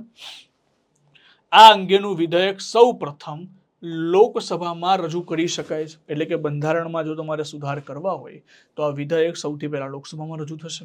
બીજું, આવું વિધેયક મંત્રી દ્વારા રજૂ થવું જોઈએ, એટલે કે મંત્રી રજૂ કરશે. બંને ગૃહો વચ્ચે મતભેદના કિસ્સામાં, માની લો કે લોકસભા રાજ્યસભા બંને વચ્ચે કોઈ મતભેદ થઈ જાય છે, તો એના વિચાર વિમર્શના વિધેયકમાં પસાર કરવા હેતુસર બંને ગૃહમાં સંયુક્ત બેઠકનું આયોજન કરવામાં આવશે. આમાંથી કયું વિધાન સત્ય નથી? ઓકે, કયું વિધાન ખોટું છે? તો અહીંયા જોઈ લો, અહીંયા આન્સર છે 1, 2 અને 3. 3 વિધાન રોંગ છે. 3 વિધાન રોંગ છે. કેવી રીતે? ધ્યાનથી સમજો. હવે આની અંદર સૌથી પહેલા આપણે અનુચ્છેદ 368ની સંપૂર્ણ વાત કરી દઈશું. ફરીથી આ પ્રશ્ન પાછો આપણે જોઈશું. જેમ કે અનુચ્છેદ 368, અનુચ્છેદ 368માં બંધારણીય સુધારાની ચર્ચા છે. બંધારણીય સુધારા. હવે યાદ રાખવાનું છે કે બંધારણીય સુધારાનું વિધેયક સૌથી પહેલા કયા ગૃહમાં રજૂ થાય? તો ગૃહની અંદર લોકસભા અને રાજ્યસભા બંને ગૃહની અંદર તમે આ વિધેયકને રજૂ કરી શકો છો. એના પછી બીજો સિમ્પલ સવાલ એ થાય કે સાહેબ કોના દ્વારા રજૂ કરવામાં આવશે? તો રજૂ 2 લોકો કરી શકે. એક જાહેર સભ્ય પણ કરી શકે અને ખાનગી સભ્ય પણ કરી શકે. સાહેબ અહીંયાથી પ્રશ્ન થાય કે જાહેર કોને કહેવાય, ખાનગી કોને કહેવાય? જાહેર એને કહેવાય જેની પાસે કોઈ મંત્રાલય હોય, જેમ કે કોઈ ગૃહમંત્રી છે. માની લો કે અમિત શાહ સાહેબ બિલને રજૂ કરે છે તો શું કહેવાય? એ જાહેર વ્યક્તિ કહેવાય. મંત્રી દ્વારા પણ રજૂ થઈ શકે. અને કોઈની પાસે મંત્રાલય ન હોય તો એને આપણે શું કહીશું? ખાનગી સભ્ય દ્વારા પણ રજૂ થઈ શકે. એટલે જાહેર એટલે મંત્રી હશે અને આ મંત્રી નહીં હોય. ઓકે, ચલો એના પછી શું આની અંદર રાષ્ટ્રપતિની પૂર્વ મંજૂરી જરૂરી છે? તો યાદ રાખજો, નથી. આમાં રાષ્ટ્રપતિની પૂર્વ મંજૂરીની જરૂર પડતી નથી. બીજી વસ્તુ, આ વિધેયકમાં કેવા પ્રકારની બહુમતીની જરૂર પડશે? તો આ વિધેયકમાં વિશેષ બહુમતીની જરૂર પડશે. કેવી બહુમતીની? વિશેષ બહુમતીની જરૂર પડશે. હવે સાહેબ વિશેષ બહુમતી પાછી કોને કહેવાય? તો વિશેષ બહુમતીમાં યાદ રાખવાનું કે ગૃહના અડધા પ્લસ હાજર અને મતદાનના 2/3 જે વધુ હોય એને કાઉન્ટ કરવામાં આવે છે. અને બહુમતીની અંદર સાહેબ બહુમતીમાં ડાઉટ છે તો બહુમતી એક અલગ કોન્સેપ્ટ છે. બરાબર, એની અંદર કલાકનો વિડીયો ઓર થઈ જાય છે. તો બહુમતીનો લેક્ચર મારો યુટ્યુબ પર તમને મળી રહેશે. બહુમતી બાય નિર્મિત પટેલ લખજો એટલે તમને યુટ્યુબમાં એ આખો વિડીયો મળી જશે કે બહુમતીની કેવી રીતે આપણે શોધી શકીએ એના વિશે મેં એક્સપ્લેન કરેલું છે. પણ અહીંયા આપણે ખાલી યાદ રાખજો બહુમતી આ પ્રકારની હશે. બીજી વસ્તુ, ગૃહ પાસે શક્તિ એટલે કયા ગૃહ પાસે કેવી શક્તિ હશે? તો યાદ રાખવાનું છે બંને ગૃહ પાસે સમાન શક્તિ હોય છે. બંને ગૃહ પાસે સમાન શક્તિ. બંને ગૃહો પાસે કેવી શક્તિ છે? સમાન શક્તિ. સાહેબ બંને ગૃહો પાસે સમાન શક્તિ, એનો મતલબ શું થઈ ગયો? હવે જો લોકસભા રાજ્યસભા બંને ગૃહો પાસે સમાન શક્તિ છે, કારણ કે બંને ગૃહોમાં રજૂ કરવામાં આવે છે અને બંને ગૃહોની અંદર બંને ગૃહો પાસે શક્તિ છે કે એ અસ્વીકાર કરી શકે છે. એટલે બીજી વસ્તુ આમાં સંયુક્ત બેઠક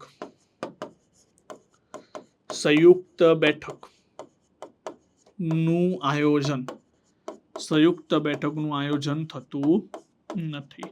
એટલે માની લો કે લોકસભામાં બિલ રજૂ થયું છે અને રાજ્યસભા બિલનો અસ્વીકાર કરી નાખે તો ખરડો ત્યાંનો ત્યાં અંત આવી જશે. અને સૌથી ઇમ્પોર્ટન્ટ વસ્તુ, બંને ગૃહો બાદ આ બિલ પહોંચશે રાષ્ટ્રપતિ પાસે. તો રાષ્ટ્રપતિ આ ખરડાને મંજૂરી આપવા બંધાયેલા છે. એટલે કે આ ખરડો જો રાષ્ટ્રપતિ પાસે પહોંચે છે તો આ ખરડાની અંદર રાષ્ટ્રપતિ કોઈ પણ જાતનો ઇનકાર નહીં કરી શકે અથવા તો કોઈ પણ જાતનો વીટો પાવરનો પ્રયોગ નહીં કરી શકે. અને એવું કયા સુધારામાં જણાવવામાં આવ્યું છે? ખાસ યાદ રાખજો, 24મો બંધારણીય સુધારો 1971. 24મો બંધારણીય સુધારો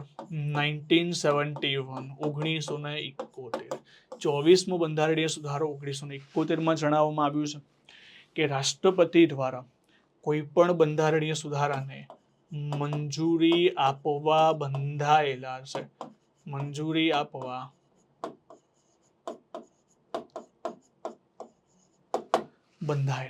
બરાબર. તો આમાં રાષ્ટ્રપતિ કોઈ પણ બાબતમાં વિરોધ નહીં કરી શકે, ના એક પણ પ્રકારનો વીટો પાવરનો ઉપયોગ કરી શકશે. તો અહીંયા આપણે પૂરેપૂરું સમજ્યા કે આર્ટિકલ 368 હેઠળ બંધારણીય સુધારા કેવી રીતે થઈ શકે. તો કયા ગૃહમાં? તો લોકસભા રાજ્યસભા કોઈ પણ ગૃહમાં રજૂ કરી શકો છો. જાહેર ખાનગી સભ્ય કોઈ પણ રજૂ કરી શકે. કોની પૂર્વ મંજૂરી? તો કોઈની પૂર્વ મંજૂરીની જરૂર પડતી નથી. બહુમતી તો વિશેષ બહુમતી. બંને ગૃહો પાસે સમાન શક્તિ હોય છે અને ગૃહને લઈને કોઈ વિરોધ થયો તો તમે સંયુક્ત બેઠકનું આયોજન નથી કરી શકતા. જ્યારે આ બિલ રાષ્ટ્રપતિ પાસે પહોંચે છે તો એ બિલની અંદર રાષ્ટ્રપતિ પોતાનો કોઈ પણ વીટો પાવરનો પ્રયોગ કરી શકતા નથી. ઓકે, તો અહીંયા શું પ્રશ્ન હતો? અહીંયા બસ આ જ પ્રશ્નની આપણે સમજવાનું. તો એ શું લખેલું હતું? આ અંગેનું વિધેયક સૌ પ્રથમ લોકસભામાં જ રજૂ થશે. ના સાહેબ, એવું કંઈ ના હોય. બંને ગૃહમાંથી કોઈ પણ ગૃહમાં રજૂ કરી શકાય. આવું વિધેયક મંત્રી દ્વારા જ રજૂ થશે. તો ના સાહેબ, મંત્રી અને ખાનગી સભ્ય બંને રજૂ કરી શકે છે. બંને ગૃહો વચ્ચે મતભેદના કિસ્સામાં સંયુક્ત બેઠકનું આયોજન કરવામાં આવશે. તો ના, આમાં સંયુક્ત બેઠકનું આયોજન નથી થતું, સત્ય નથી. તો ઉપરના 3 વિધાન સત્ય. ઓકે, તો આવી રીતે તમારે તૈયાર કરવાનું છે. હવે જો બંધારણીય સુધારામાંથી કોઈ પણ પ્રશ્ન આવે, તમને ક્લિયર થઈ જશે કે ના સાહેબ હવે ક્લિયર થઈ ગયું કે હવેથી કોઈ પણ પ્રશ્નમાં માર્ક્સ નહીં જાય. ઓકે, ચલો નેક્સ્ટ ક્વેશ્ચન તરફ આગળ વધીએ છીએ. ક્વેશ્ચન નંબર છે 4th નંબરનો ક્વેશ્ચન. શું લખેલું છે કે રાષ્ટ્રપતિ અને ઉપરાષ્ટ્રપતિના મતદાર ગણમાં તફાવત વિશે નીચે આપેલા વિધાનો ધ્યાનમાં લો. તો વિધાનો કયા શોધવાના છે? સત્ય વિધાન શોધવાના છે. સૌથી પહેલા લખેલું છે કે રાષ્ટ્રપતિની ચૂંટણીમાં સંસદના બંને ગૃહના સદસ્યો ભાગ લે છે, જ્યારે ઉપરાષ્ટ્રપતિની ચૂંટણીમાં માત્ર રાજ્યસભાના સભ્યો ભાગ લે છે. ઓકે, પછી કહે છે કે રાષ્ટ્રપતિની ચૂંટણીમાં રાજ્યોની વિધાનસભાઓ ભાગ લે છે અને જે ઉપરાષ્ટ્રપતિની ચૂંટણીમાં ભાગ લેતી નથી. ટૂંકમાં અહીંયા ઉપરાષ્ટ્રપતિ અને રાષ્ટ્રપતિમાં કયા કયા સભ્યો ભાગ લે છે અને કયા કયા સભ્યો ભાગ લેતા નથી એનું પૂરેપૂરું કમ્પેરિઝન આપેલું છે. ઓકે, ચલો એને સમજવાનો કોશિશ કરીએ કે સાહેબ શું છે આખી મેટર. સૌથી પહેલા અહીંયા આપેલું છે 2 એક્ઝામ્પલ લઈ આપણે 2 ભાગલા પાડી દઈએ અહીંયાથી, રાષ્ટ્રપતિ અને ઉપરાષ્ટ્રપતિ. અહીંયા ખાસ કરીને હું ચૂંટણી સંબંધિત વાત કરવાનું છું. રાષ્ટ્રપતિ અને ઉપરાષ્ટ્રપતિ. તમારે જો કોઈ પણ ટોપિક કરવા હોય તો બસ આ જ રીતે પીવાયક્યુ કરશો તો ઘણો ખરો ફાયદો થઈ જશે. સૌથી પહેલા અનુચ્છેદ 54 અને 55. અનુચ્છેદ 54 અને 55માં રાષ્ટ્રપતિની ચૂંટણી સંબંધિત જોગવાઈ છે. રાષ્ટ્રપતિના ચૂંટણી સંબંધિત જોગવાઈ છે. રાષ્ટ્રપતિની ચૂંટણી સૌથી પહેલા કયા દેશમાંથી લેવામાં આવે છે? તો યાદ રાખજો, આયર્લેન્ડ. આયર્લેન્ડની અંદરથી આપણે રાષ્ટ્રપતિની ચૂંટણી લીધેલી છે. રાષ્ટ્રપતિની ચૂંટણીમાં સૌથી પહેલા લાયકાતમાં શું હોવું જોઈએ? માની લો કે મારે રાષ્ટ્રપતિનું ઇલેક્શન લડવું છે. સૌથી પહેલા લાયકાત શું હોવી જોઈએ? લાયકાતમાં હોવું જોઈએ ભારતના નાગરિક. શું હોવું જોઈએ? ભારતના નાગરિક. ઓકે, ભારતના નાગરિક હોવા જોઈએ. હવે ઘણીવાર એવું લખે છે કે જન્મથી જ ભારતના નાગરિક, તો પણ વિધાન ખોટું. ભારતના નાગરિક કોઈ પણ રીતે, જન્મ હોય, વંશ હોય, નોંધણી હોય, પ્રકૃતિકરણ હોય, કોઈ પણ રીતે. ઘણીવાર એવો પ્રશ્ન પૂછે છે કે નીચેનામાંથી રાષ્ટ્રપતિની કઈ લાયકાત સાચી નથી? એમાં લખેલું હોય કે ભારત દેશના રાષ્ટ્રપતિ જન્મથી જ ભારતના નાગરિક હોવા જોઈએ. તો ના, એવું જરૂરી નથી કે જન્મથી જ ભારતના નાગરિક હોય, બસ ખાલી ભારતના નાગરિક હોવા જોઈએ. બીજી વસ્તુ, ન્યૂનતમ ઉંમર. ન્યૂનતમ ઉંમર એટલે કે ઓછામાં ઓછી ઉંમર 35 વર્ષ કે તેથી વધુ. પછી યાદ રાખવાનું છે કે લોકસભાના સભ્ય બનવાની લાયકાત ધરાવનાર એટલે કે વ્યક્તિ લોકસભાના સભ્ય બનવાની લાયકાત ધરાવતો હોય. યાદ રાખજો, સભ્ય હોવો ના જોઈએ, પણ માત્ર ને માત્ર એની લાયકાત શેના જેવી હોવી જોઈએ? લોકસભાના સભ્ય બનવાની લાયકાત હોવી જોઈએ. સાહેબ, લોકસભાના સભ્ય બનવાની લાયકાતમાં શું? તો ઘણી બધી લાયકાતો, જેમ કે અસ્થિર મગજનું ના હોવું જોઈએ, દિવાળીયું ના હોવું જોઈએ. એટલે દરેક તો લખે નહીં ને ભાઈ અહીંયા કે રાષ્ટ્રપતિ આ ના હોવા જોઈએ, પેલા ના હોવા જોઈએ. એટલા માટે બહુ શોર્ટમાં લખી દીધું કે લોકસભાના સભ્ય બનવાની લાયકાત ધરાવનાર વ્યક્તિ હોવો જોઈએ. ઓકે, ચલો. એના પછી હવે માની લો કે રાષ્ટ્રપતિનું ઇલેક્શન લડવું છે. સૌથી પહેલા શું કરવું પડશે? એમને સમર્થન, એમના નામનું સમર્થન અને એમના નામના પ્રસ્તાવ મૂકેલો હોવો જોઈએ કે એમને 50 સભ્યો એમના નામનું સમર્થન અને 50 સભ્યો એમના નામના પ્રસ્તાવ મૂકતા હોવા જોઈએ. ટૂંકમાં આ 50 MP કે MLA કોઈ પણ હોઈ શકે, બરાબર. 50 સદસ્યો એમના નામનું સમર્થન કરતા હોવા જોઈએ કે આ ભાઈ રાષ્ટ્રપતિ તરીકે ઉભા રહેશે તો અમારું સમર્થન એમના ફેવરમાં છે. તો એવી રીતે થઈને 50 અને 50 ટોટલ થઈને કેટલા સદસ્યો? 100 સદસ્યો હોવા જોઈએ. પછી શું કરવું પડશે? સ્ટેપ બાય સ્ટેપ તમારે યાદ રાખવાનું છે. એના પછી તમારે 15,000 રૂપિયા RBIમાં ડિપોઝિટ સ્વરૂપે જમા કરાવવા પડશે. શું સાહેબ, આ પૈસા પાછા મળશે કે નહીં મળે? તો યસ, જો તમને 1/6 કરતા વધુ મત મળશે. પણ શેના 1/6? કુલ મતો, ટોટલ જે મતદાન થયું છે એના 1/6 કરતા જો વધુ મત મળશે તો તમને પૈસા પાછા મળી જશે. જો 1/6 કરતા ઓછા મત મળશે તો પૈસા પાછા માંગવા નહીં આવવાનું, પૈસા પાછા નહીં મળે, બરાબર. યાદ રાખવાનું છે. એના પછી શું આવશે? એના પછી વોટિંગ શરૂ થશે. વોટિંગમાં કઈ રીતની ઇલેક્શન હશે? પ્રત્યક્ષ કે પરોક્ષ? તો આનું ઇલેક્શન હશે પરોક્ષ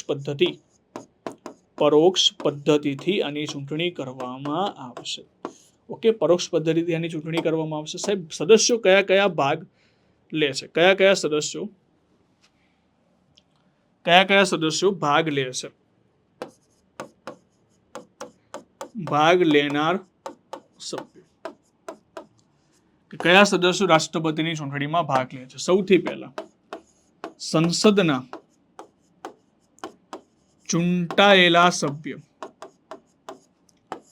સંસદના કયા સભ્ય? ચૂંટાયેલા સભ્ય. હવે સંસદ એટલે સાહેબ લોકસભા, રાજ્યસભા.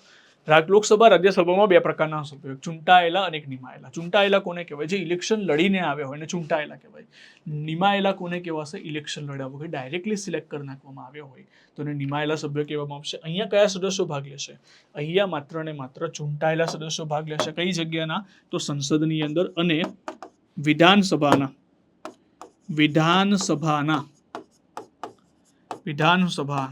ચૂંટાયેલા સભ્યો.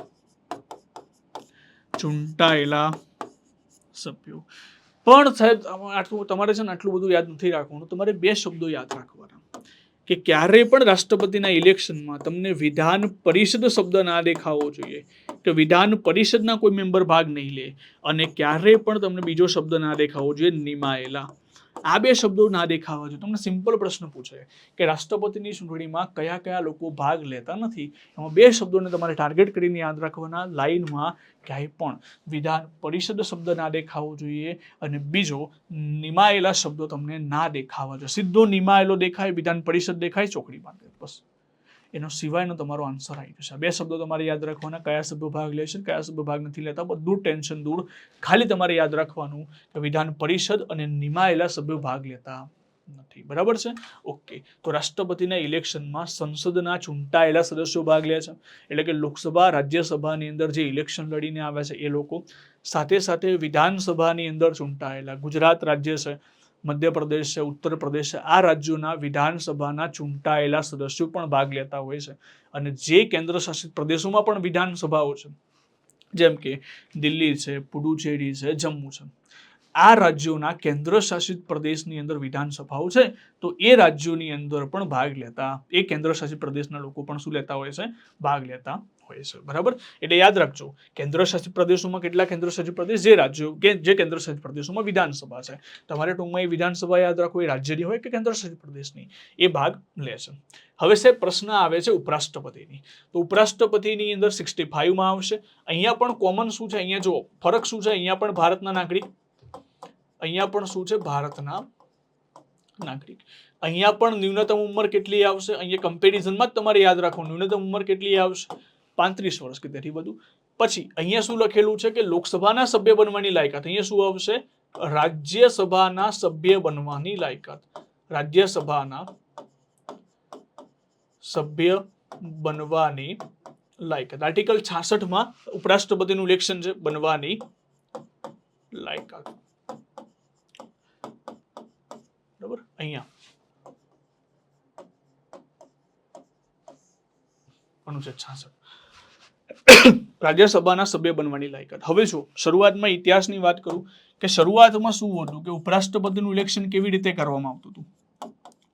તો શરૂઆતમાં ઉપરાષ્ટ્રપતિના ઇલેક્શનમાં સંયુક્ત બેઠકનું આયોજન થતું હતું. એટલે કે લોકસભા રાજ્યસભા સાથે બોલાવે, એમાંથી ડાયરેક્ટલી ઉપરાષ્ટ્રપતિને ઇલેક્શન કરવામાં આવતું હતું. પણ યાદ રાખજો, આ વસ્તુ 11મો બંધારણીય સુધારો 1961માં રદ કરી દેવામાં આવી કે હવેથી ઉપરાષ્ટ્રપતિનું ઇલેક્શન સંયુક્ત બેઠકમાં કરવામાં નહીં આવે, પરંતુ લોકસભા રાજ્યસભાના એટલે કે લોકસભા રાજ્યસભાના તમામ સદસ્યો, ચૂંટાયેલા નિમાયેલા તમામ સદસ્યો ઉપરાષ્ટ્રપતિના ઇલેક્શનમાં ભાગ લઈ શકે છે. શરૂઆતમાં ઇલેક્શન કઈ જગ્યાએ હતું? તો સંયુક્ત બેઠકમાં આયોજિત થતું હતું. તો સંયુક્ત બેઠકમાં આયોજિત કરવામાં આવતું હતું. અને સંયુક્ત બેઠકની જોગવાઈ 11મો સુધારો 1961માં રદ કરવામાં આવ્યું. 11મો બંધારણીય સુધારો 1961માં રદ કરવામાં આવ્યો. અત્યારે હાલમાં માની લો કે ઉપરાષ્ટ્રપતિનું ઇલેક્શન લડવું હોય તો કેટલા સભ્યોનું સમર્થન જોઈએ? તો અહીંયા કેટલા હતા? 50-50. અહીંયા કેટલા આવશે? તો 20-20 આવશે. 20:20. બરાબર? પૈસા કેટલા જમા કરાવવા પડે? તો 15,000 જ હોય છે. તો આરબીઆઈની અંદર કેટલા પૈસા જમા કરશે? 15,000 રૂપિયા. એટલે એવું ના હોય કે સાહેબ રાષ્ટ્રપતિ હોય તો 20,000 અને ઉપરાષ્ટ્રપતિ હોય તો 15,000. ના, બધા માટે છે 15,000 રૂપિયા. જો 1/6 ની મત નહીં મળે તો ડિપોઝિટ શું થઈ જશે? જમા કરી દેવામાં આવશે. એના પછી સાહેબ આમનું ઇલેક્શન પણ કેવી રીતે થાય? પરોક્ષ પ્રકારે ઇલેક્શન થતું હોય છે. આમાં કોણ ભાગ લે છે? તો આમાં ભાગ લે છે સંસદના તમામ સભ્યો. સંસદના તમામ સભ્યો. હવે તમામ સભ્યોનો મતલબ શું થઈ ગયા સાહેબ? લોકસભા રાજ્યસભાના તમામ સભ્યોનો મતલબ ચૂંટાયેલા અને નિમાયેલા બંને. બરાબર? સંસદના તમામ સભ્યો એટલે કે લોકસભા રાજ્યસભાના ચૂંટાયેલા નિમાયેલા બંને. અહીંયા શું આવશે? સંસદના માત્ર ચૂંટાયેલા સદસ્યો ભાગ લેશે અને વિધાનસભાની અંદર પણ ચૂંટાયેલા. તમને બે શબ્દ યાદ રાખવાની કીધા રાષ્ટ્રપતિના ઇલેક્શનમાં કે વિધાન પરિષદ ના દેખાવું જોઈએ અને નિમાયેલા સભ્યો ન દેખાવા જોઈએ. તો બેઝિકલી આટલી વસ્તુ બંનેના ઇલેક્શનમાં ફેર છે. તો આટલી વસ્તુ તમારે યાદ રાખવાની છે ઇલેક્શનની બાબતમાં. હવે ધ્યાનથી સમજો, અહીંયા શું લખેલું છે? અહીંયા ધ્યાનથી પ્રશ્ન પાછળ તરફ આવી ગયો કે રાષ્ટ્રપતિની ચૂંટણીમાં સંસદના બંને ગૃહના સદસ્યો ભાગ લે છે. યસ, બંને ગૃહના સદસ્યો ભાગ લે છે. જ્યારે ઉપરાષ્ટ્રપતિની ચૂંટણીમાં માત્ર રાજ્યસભા ના સાહેબ, અહીંયા પણ સંસદના બંને ગૃહના સદસ્યો ભાગ લેતા હોય છે. તો પહેલું વિધાન શું થઈ ગયું? પહેલું વિધાન ખોટું થઈ ગયું.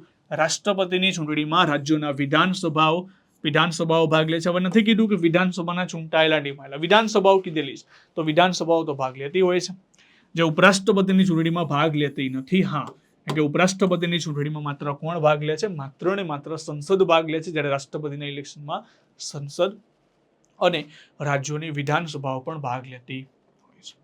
ક્લિયર આટલી વસ્તુ? ચલો,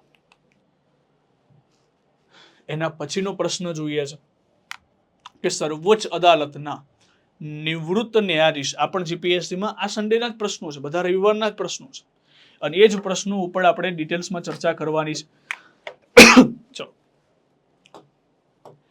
નેક્સ્ટ ક્વેશ્ચન છે કે સર્વોચ્ચ અદાલતના નિવૃત્ત ન્યાયાધીશ, ધ્યાનથી સમજો, સર્વોચ્ચ અદાલતના કયા ન્યાયાધીશની વાત કરી છે? નિવૃત્ત ન્યાયાધીશ. ઓકે, નિવૃત્ત ન્યાયાધીશ અસ્થાયી સમયગાળા માટે સર્વોચ્ચ અદાલતના ન્યાયાધીશ તરીકે કામગીરી કરી શકતા નથી. કામગીરી કરી શકતા નથી. બરાબર છે? ઓકે, બીજું વિધાન ધ્યાનથી સમજો કે વડી અદાલતના ન્યાયાધીશ અસ્થાયી સમયગાળા માટે સર્વોચ્ચ અદાલતના એડહોક ન્યાયાધીશ તરીકે નિયુક્ત કરી શકાય છે. અહીંથી ઘણું બધું ક્લિયર થાય છે કે વડી અદાલતના ન્યાયાધીશને અસ્થાયી સમયગાળા માટે સર્વોચ્ચ અદાલતના એડહોક તરીકે નિમણૂક કરવામાં આવે છે. અહીંયાથી મગજ ચકડોળે ચડશે સાહેબ કે હાઈકોર્ટ ને સુપ્રીમ કોર્ટ ને એડવોકેટ ને નિવૃત્ત ન્યાયાધીશ બધું ક્લિયર કરી દઉં છું. જો અહીંયાથી તમારે 3 આર્ટિકલ ખાલી યાદ રાખવાના છે. જો અહીંયા છે ન્યાયાધીશના પ્રકાર, ન્યાયાધીશના પ્રકાર, ન્યાયાધીશના પ્રકારમાં 3 પ્રકારના ન્યાયાધીશ તમારે યાદ રાખવાના છે. એક આવે કાર્યકારી, કાર્યકારી મુખ્ય ન્યાયાધીશ. એક આવે એડહોક મુખ્ય ન્યાયાધીશ અથવા તો એડહોક જેને આપણે કહી શકીએ એડહોક, અને એક આવશે નિવૃત્ત ન્યાયાધીશ. નિવૃત્ત ન્યાયાધીશ. જો આના માટેના બંનેના પ્રશ્નો પૂછેલા હતા. ઓકે, ચલો હવે આ કયા કયા આર્ટિકલમાં છે? કાર્યકારી આવશે અનુચ્છેદ 126 માં, એડહોક આવશે આર્ટિકલ 127 ની અંદર અને નિવૃત્ત ન્યાયાધીશ આવશે આર્ટિકલ 128 માં. હવે જુઓ સાહેબ, કાર્યકારીમાં, એડહોકમાં અને નિવૃત્ત ન્યાયાધીશમાં કેટલો ફેર છે? હવે ધ્યાનથી સમજો. કાર્યકારી મુખ્ય ન્યાયાધીશ કોને કહેવાશે? ભારત દેશના મુખ્ય ન્યાયાધીશ હાલમાં ધનંજય ચંદ્રચૂડ સાહેબ છે. બરાબર. હવે માની લો કે એ થોડા સમય માટે ગેરહાજર રહે, એટલે કે સુપ્રીમ કોર્ટના મુખ્ય ન્યાયાધીશ થોડા સમય માટે ગેરહાજર રહે છે, તો એમની જગ્યાએ કોણ આવશે? તો સુપ્રીમ કોર્ટમાં પહેલા તો ન્યાયાધીશોની સંખ્યા કેટલી હોય? 1 + 33, એટલે ટોટલ થઈને કેટલી હોય? ટોટલ થઈને 34. હવે માની લો કે આ એક મુખ્ય ન્યાયાધીશ આપણા ધનંજય ચંદ્રચૂડ સાહેબ એ ગેરહાજર રહે છે અથવા બીમાર પડી જાય છે, તો શું કરશે? આ 33 માંથી કોઈ પણ વ્યક્તિ શું બની શકે છે? કાર્યકારી મુખ્ય ન્યાયાધીશ બની શકે. તો એને આપણે શું કહીએ છીએ? કાર્યકારી મુખ્ય ન્યાયાધીશ. હવે બનાવશે કોણ? તો યાદ રાખવાનું છે કે કાર્યકારી મુખ્ય ન્યાયાધીશને નિમણૂક કોણ કરશે? તો નિમણૂક કરશે રાષ્ટ્રપતિ. કોણ કરશે? રાષ્ટ્રપતિ. અને કઈ જગ્યાએથી નિમણૂક કરશે એ પણ તમારે યાદ રાખવાનું. તો અહીંયા 33 માંથી એટલે કે સર્વોચ્ચ ન્યાયાલયમાંથી જ નિમણૂક કરશે, હાઈકોર્ટમાંથી નિમણૂક નહીં કરે, સર્વોચ્ચ ન્યાયાલયમાંથી. સર્વોચ્ચ ન્યાયાલયમાંથી. હવે માની લો અહીંયાથી પણ કદાચ પ્રશ્ન પૂછાય કે સાહેબ માની લો કે 33 માંથી સિલેક્ટ કેવી રીતે કરે? વરિષ્ઠતાને ધ્યાનમાં રાખી કે રાષ્ટ્રપતિ પોતાની મરજી મુજબ? તો યાદ રાખજો, કાર્યકારી મુખ્ય ન્યાયાધીશની અંદર રાષ્ટ્રપતિ પોતાની મરજી અનુસાર મુખ્ય ન્યાયાધીશને સિલેક્ટ કરે છે. અહીંયા કોઈ પણ વરિષ્ઠતાને ધ્યાનમાં રાખવી જરૂરી નથી. બરાબર. એટલા માટે કાર્યકારી જે મુખ્ય ન્યાયાધીશ છે એને રાષ્ટ્રપતિ વરિષ્ઠતાને ધ્યાને લેવી ફરજિયાત નથી. ફરજિયાત નથી. તો અહીંયાથી પ્રશ્નો પૂછાય, આવી રીતે પ્રશ્નો પૂછાય કે સાહેબ કાર્યકારી મુખ્ય ન્યાયાધીશને રાષ્ટ્રપતિ વરિષ્ઠતાને ધ્યાનમાં લઈને જ નિમણૂક કરે છે, તો વિધાન ખોટું. ધ્યાનમાં લઈને જ નિમણૂક કરે છે ના. વરિષ્ઠતાનો મતલબ શું થાય સાહેબ? એ પણ કદાચ ડાઉટ હોય કોઈને, સાહેબ વરિષ્ઠ કોને કહેવાય? જો વરિષ્ઠ 2 પ્રકારે આવે, એક કામના આધારે વરિષ્ઠ હોય અને એક ઉંમરના આધારે વરિષ્ઠ હોય. ઉદાહરણ તરીકે હું અહીંયા જે વાત કરું છું એ કાર્યના આધારે વરિષ્ઠની વાત કરું છું. જેમ કે માની લો કોઈ સુપ્રીમ કોર્ટના જજ છે, એ છેલ્લા 6 વર્ષથી સુપ્રીમ કોર્ટમાં છે ને એમની ઉંમર છે 62 વર્ષ. ચલો એમની ઉંમર માની લો કે છે ઉદાહરણ તરીકે 63 વર્ષની ઉંમર છે. કેટલા વર્ષની ઉંમર છે? 63 વર્ષની ઉંમર. છેલ્લા 6 વર્ષ સુધી 63, એટલે કે છેલ્લા 6 વર્ષ સુધી છે ને હાલમાં એમની ઉંમર 63 વર્ષની છે. અને એક બીજા સુપ્રીમ કોર્ટના ન્યાયાધીશ છે તે છેલ્લા 1 વર્ષથી સુપ્રીમ કોર્ટમાં છે, પણ એમની ઉંમર 64 વર્ષની છે. તો એમાં વરિષ્ઠ કોણ થયું? આ વ્યક્તિ કે આ વ્યક્તિ? ઉંમરના આધારે જોઈએ તો આ, પણ ઉંમરના આધારે નથી જોવાનું, તમારે શેના આધારે? કાર્યના આધારે જોવાનું છે. અને કાર્યના આધારે વરિષ્ઠ કોણ થશે? જે 6 વર્ષ ઘણા સમયથી સર્વોચ્ચ ન્યાયાલયમાં હોય એ વ્યક્તિને ધ્યાનમાં લેવામાં આવશે, એને આપણે કહીશું વરિષ્ઠ. તો અહીંયા રાષ્ટ્રપતિ વરિષ્ઠતાને ધ્યાનમાં ના પણ લઈ શકે. ઓકે, તો અહીંયા હતું વરિષ્ઠ ન્યાયાધીશ. ચલો, તો કાર્યકારી મુખ્ય ન્યાયાધીશ, એના પછી સમજો એડહોક કોને કહેવામાં આવશે. હવે ઉદાહરણ તરીકે ન્યાયતંત્રની અંદર કોઈ પણ નિર્ણય આપવો હોય ને તો કોરમ હોય. કોરમ એટલે એટલા જજ મિનિમમ હોવા જોઈએ. કોરમ સામાન્ય રીતે 1/3 જેટલું હોય છે. ઓકે, પછી આગળના કેસ ઉપર ડિપેન્ડિંગ હોય. ધ્યાનથી સમજજો. ઉદાહરણ તરીકે માની લો કોઈ કેસ થઈ ગયો, હવે કોઈ કેસમાં 7 જજે નિર્ણય આપી દીધો, બરાબર. હવે જો એ કેસ ઉપર ડિસ્કશન કરવાનું હોય, એ કેસ ઉપર નિર્ણય આપવાનો થાય, તો એ જ કેસ ઉપર બીજા જજમેન્ટની અંદર 7 કરતાં વધુ જજ હોય તો જ તમે નિર્ણય આપી શકો. ઉદાહરણ તરીકે માની લો કે કેસ થઈ ગયો કેશવાનંદ ભારતી કેસ. કેશવાનંદ ભારતી કેસમાં જો 13 જજ હોય, ઓકે, તો એની અંદર નિર્ણયને બદલવો હોય તો હવે હાલમાં જેટલા પણ કેસીસ એટલે કે જેટલા પણ જજમેન્ટ થયા એમાં 13 કરતાં વધારે જજો હોય તો નિર્ણય બદલી શકાય. તો એને આપણે શું કહીશું? કોરમ. કોરમ એટલે એટલા મિનિમમ જજ હોવા જોઈએ. ઉદાહરણ તરીકે માની લો કે સુપ્રીમ કોર્ટની અંદર, સુપ્રીમ કોર્ટમાં આપણે કોઈ નિર્ણય આપવાનો છે પણ કોરમ નથી થતો, એટલે કે ન્યાયાધીશો હાજર છે નહીં, અથવા તો બીમાર છે કે એવી પરિસ્થિતિ થઈ ગઈ છે, તો એ કન્ડિશનમાં એડહોકની નિમણૂક કરી શકે છે. કોણ?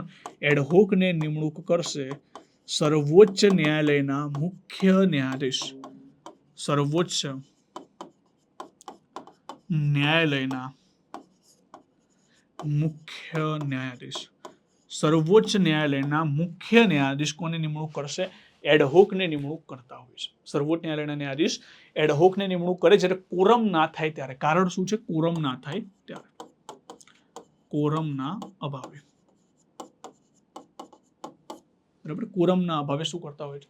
સુપ્રીમ કોર્ટના મુખ્ય ન્યાયાધીશ એમને નિમણૂક કરે છે. પણ યાદ રાખજો, સુપ્રીમ કોર્ટના મુખ્ય ન્યાયાધીશ જ્યારે એડહોકની નિમણૂક કરે છે ત્યારે કોની પૂર્વ મંજૂરીથી? તો રાષ્ટ્રપતિની પૂર્વ મંજૂરીથી. રાષ્ટ્રપતિની પૂર્વ મંજૂરીથી. અને કઈ જગ્યાએથી નિમણૂક કરશે? બરાબર, કઈ જગ્યાએથી? તો અહીંયાથી તમે યાદ કરો, સર્વોચ્ચ ન્યાયાલયમાંથી નિમણૂક કરશે, હાઈકોર્ટમાંથી. તો જો અહીંયા તો સીધી વસ્તુ, લોજિકલી વસ્તુ વિચારો કે સુપ્રીમ કોર્ટમાં જજ નથી એટલા માટે તો કોરમ આવ્યું છે, એટલા માટે તો એડહોક લેવાના છે.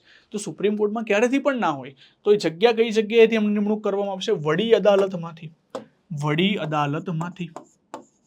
વડી અદાલત એટલે હાઈકોર્ટમાંથી. એટલે હંમેશા યાદ રાખવાનું કે સર્વોચ્ચ ન્યાયાલયના એડહોક ક્યાંથી આવશે? તો નીચની હાઈકોર્ટમાંથી આવશે. સુપ્રીમ કોર્ટમાંથી ક્યારે વ્યક્તિ એડહોક ન બની શકે, કારણ કે એડહોક કેમ બનાવવામાં આવ્યા છે? કારણ કે સુપ્રીમ કોર્ટમાં ન્યાયાધીશોની સંખ્યા નથી કોરમ માટે. એટલા માટે હવે સુપ્રીમ કોર્ટના ન્યાયાધીશ ક્યાં પહોંચશે? રાજ્યોની શોધમાં નીકળશે કે ભાઈ તમારામાંથી કોઈ ફ્રી હોય તો એને મોકલજો, આપણે સુપ્રીમ કોર્ટમાં કામ છે. સર્વોચ્ચ ન્યાયાલયની અંદર એડહોક તરીકે એમને લઈ જવા છે. ચિંતા ના કરતા તમે, એમના બધા જ પગાર ભથ્થા જેટલા સર્વોચ્ચ ન્યાયાલયના ન્યાયાધીશને મળે છે એટલા જ પગાર ભથ્થા મળશે. અને એના માટે હાઈકોર્ટના મુખ્ય ન્યાયાધીશ સાથે ચર્ચા કરશે. હાઈકોર્ટના મુખ્ય ન્યાયાધીશ કહેશે ભાઈ અમારા વ્યક્તિ ફ્રી છે, લઈ જાઓ. પણ કેટલા સમય માટે લઈ જાઓ? અસ્થાયી સમય માટે. જ્યાં સુધી નિર્ણય ના આવે ત્યાં સુધી અમારી જવાબદારી છે, અમે એના પગાર ભથ્થા આપીશું. બરાબર, તો એ રીતે યાદ રાખવા માટે છે. તો અહીંયાથી વડી અદાલતના, પણ શું સાહેબ વડી અદાલતના ગમે તે ન્યાયાધીશને લઈ જશે? ના, વડી અદાલતના જે વ્યક્તિ સર્વોચ્ચ ન્યાયાલયના ન્યાયાધીશ બનવાની લાયકાત ધરાવતા હોય એ વ્યક્તિને તમે એડહોક તરીકે નિમણૂક કરી શકો છો. વડી અદાલતમાં પણ સર્વોચ્ચ ન્યાયાલયના ન્યાયાધીશની લાયકાત ધરાવનાર, ન્યાયાધીશની લાયકાત ધરાવનાર વ્યક્તિને તમે એડહોક તરીકે નિમણૂક કરી શકો છો. અને એડહોકની આ પરિભાષા સાહેબ કયા દેશમાંથી લેવામાં આવી છે? કે એડહોક તરીકે આવી વસ્તુ ફ્રાન્સના દેશમાં જોવા મળે. કયા દેશમાં? ફ્રાન્સ કન્ટ્રીની અંદર આવું વસ્તુ જોવા મળે કે એડહોક જજ હોય અને જ્યારે કોરમ ના હોય ત્યારે હાઈકોર્ટમાંથી કોઈને આપણે એડહોક તરીકે નિમણૂક કરે છે. નિમણૂક કોણ કરે છે? સુપ્રીમ કોર્ટના મુખ્ય ન્યાયાધીશ. પણ કોની પૂર્વ મંજૂરીથી? રાષ્ટ્રપતિની. અને કઈ જગ્યાએથી નિમણૂક કરે છે? હાઈકોર્ટની અંદર. અને પગાર ભથ્થા અને સેવા શરતો સર્વોચ્ચ ન્યાયાલયના ન્યાયાધીશ સમાન.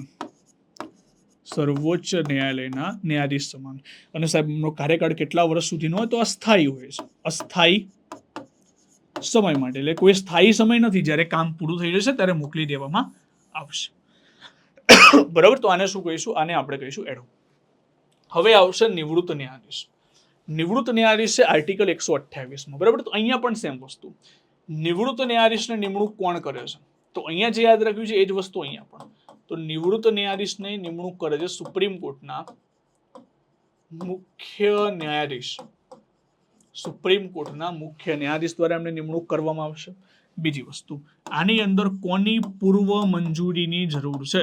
તો અહીંયા પણ રાષ્ટ્રપતિની પૂર્વ મંજૂરીની જરૂર છે. હવે સાહેબ એડહોક કઈ જગ્યાના હોઈ શકે? તો હાઈકોર્ટ કે સુપ્રીમ કોર્ટ? હાઈકોર્ટ કે સુપ્રીમ કોર્ટ બંને જગ્યાની અંદરથી તમે કોઈ નિવૃત્ત વ્યક્તિ હોય, કોઈ નિવૃત્ત ન્યાયાધીશ હોય, એને તમે નિમણૂક કરી શકો છો. પણ યાદ રાખવાનું, હાઈકોર્ટમાં પણ કયા? જે સર્વોચ્ચ ન્યાયાલયના ન્યાયાધીશ બનવાની યોગ્યતા ધરાવતા હોય, સર્વોચ્ચ ન્યાયાલયના ન્યાયાધીશની યોગ્યતા ધરાવનાર વ્યક્તિને. હવે સાહેબ આમના પગાર ભથ્થા કેટલા હશે? આમના પગાર ભથ્થા જે સર્વોચ્ચ ન્યાયાલયના ન્યાયાધીશને આપવામાં આવે છે, જે સર્વોચ્ચ ન્યાયાલયના ન્યાયાધીશને આપવામાં આવતા પગાર ભથ્થા એ બધા કોને આપવામાં આવશે? નિવૃત્ત ન્યાયાધીશ.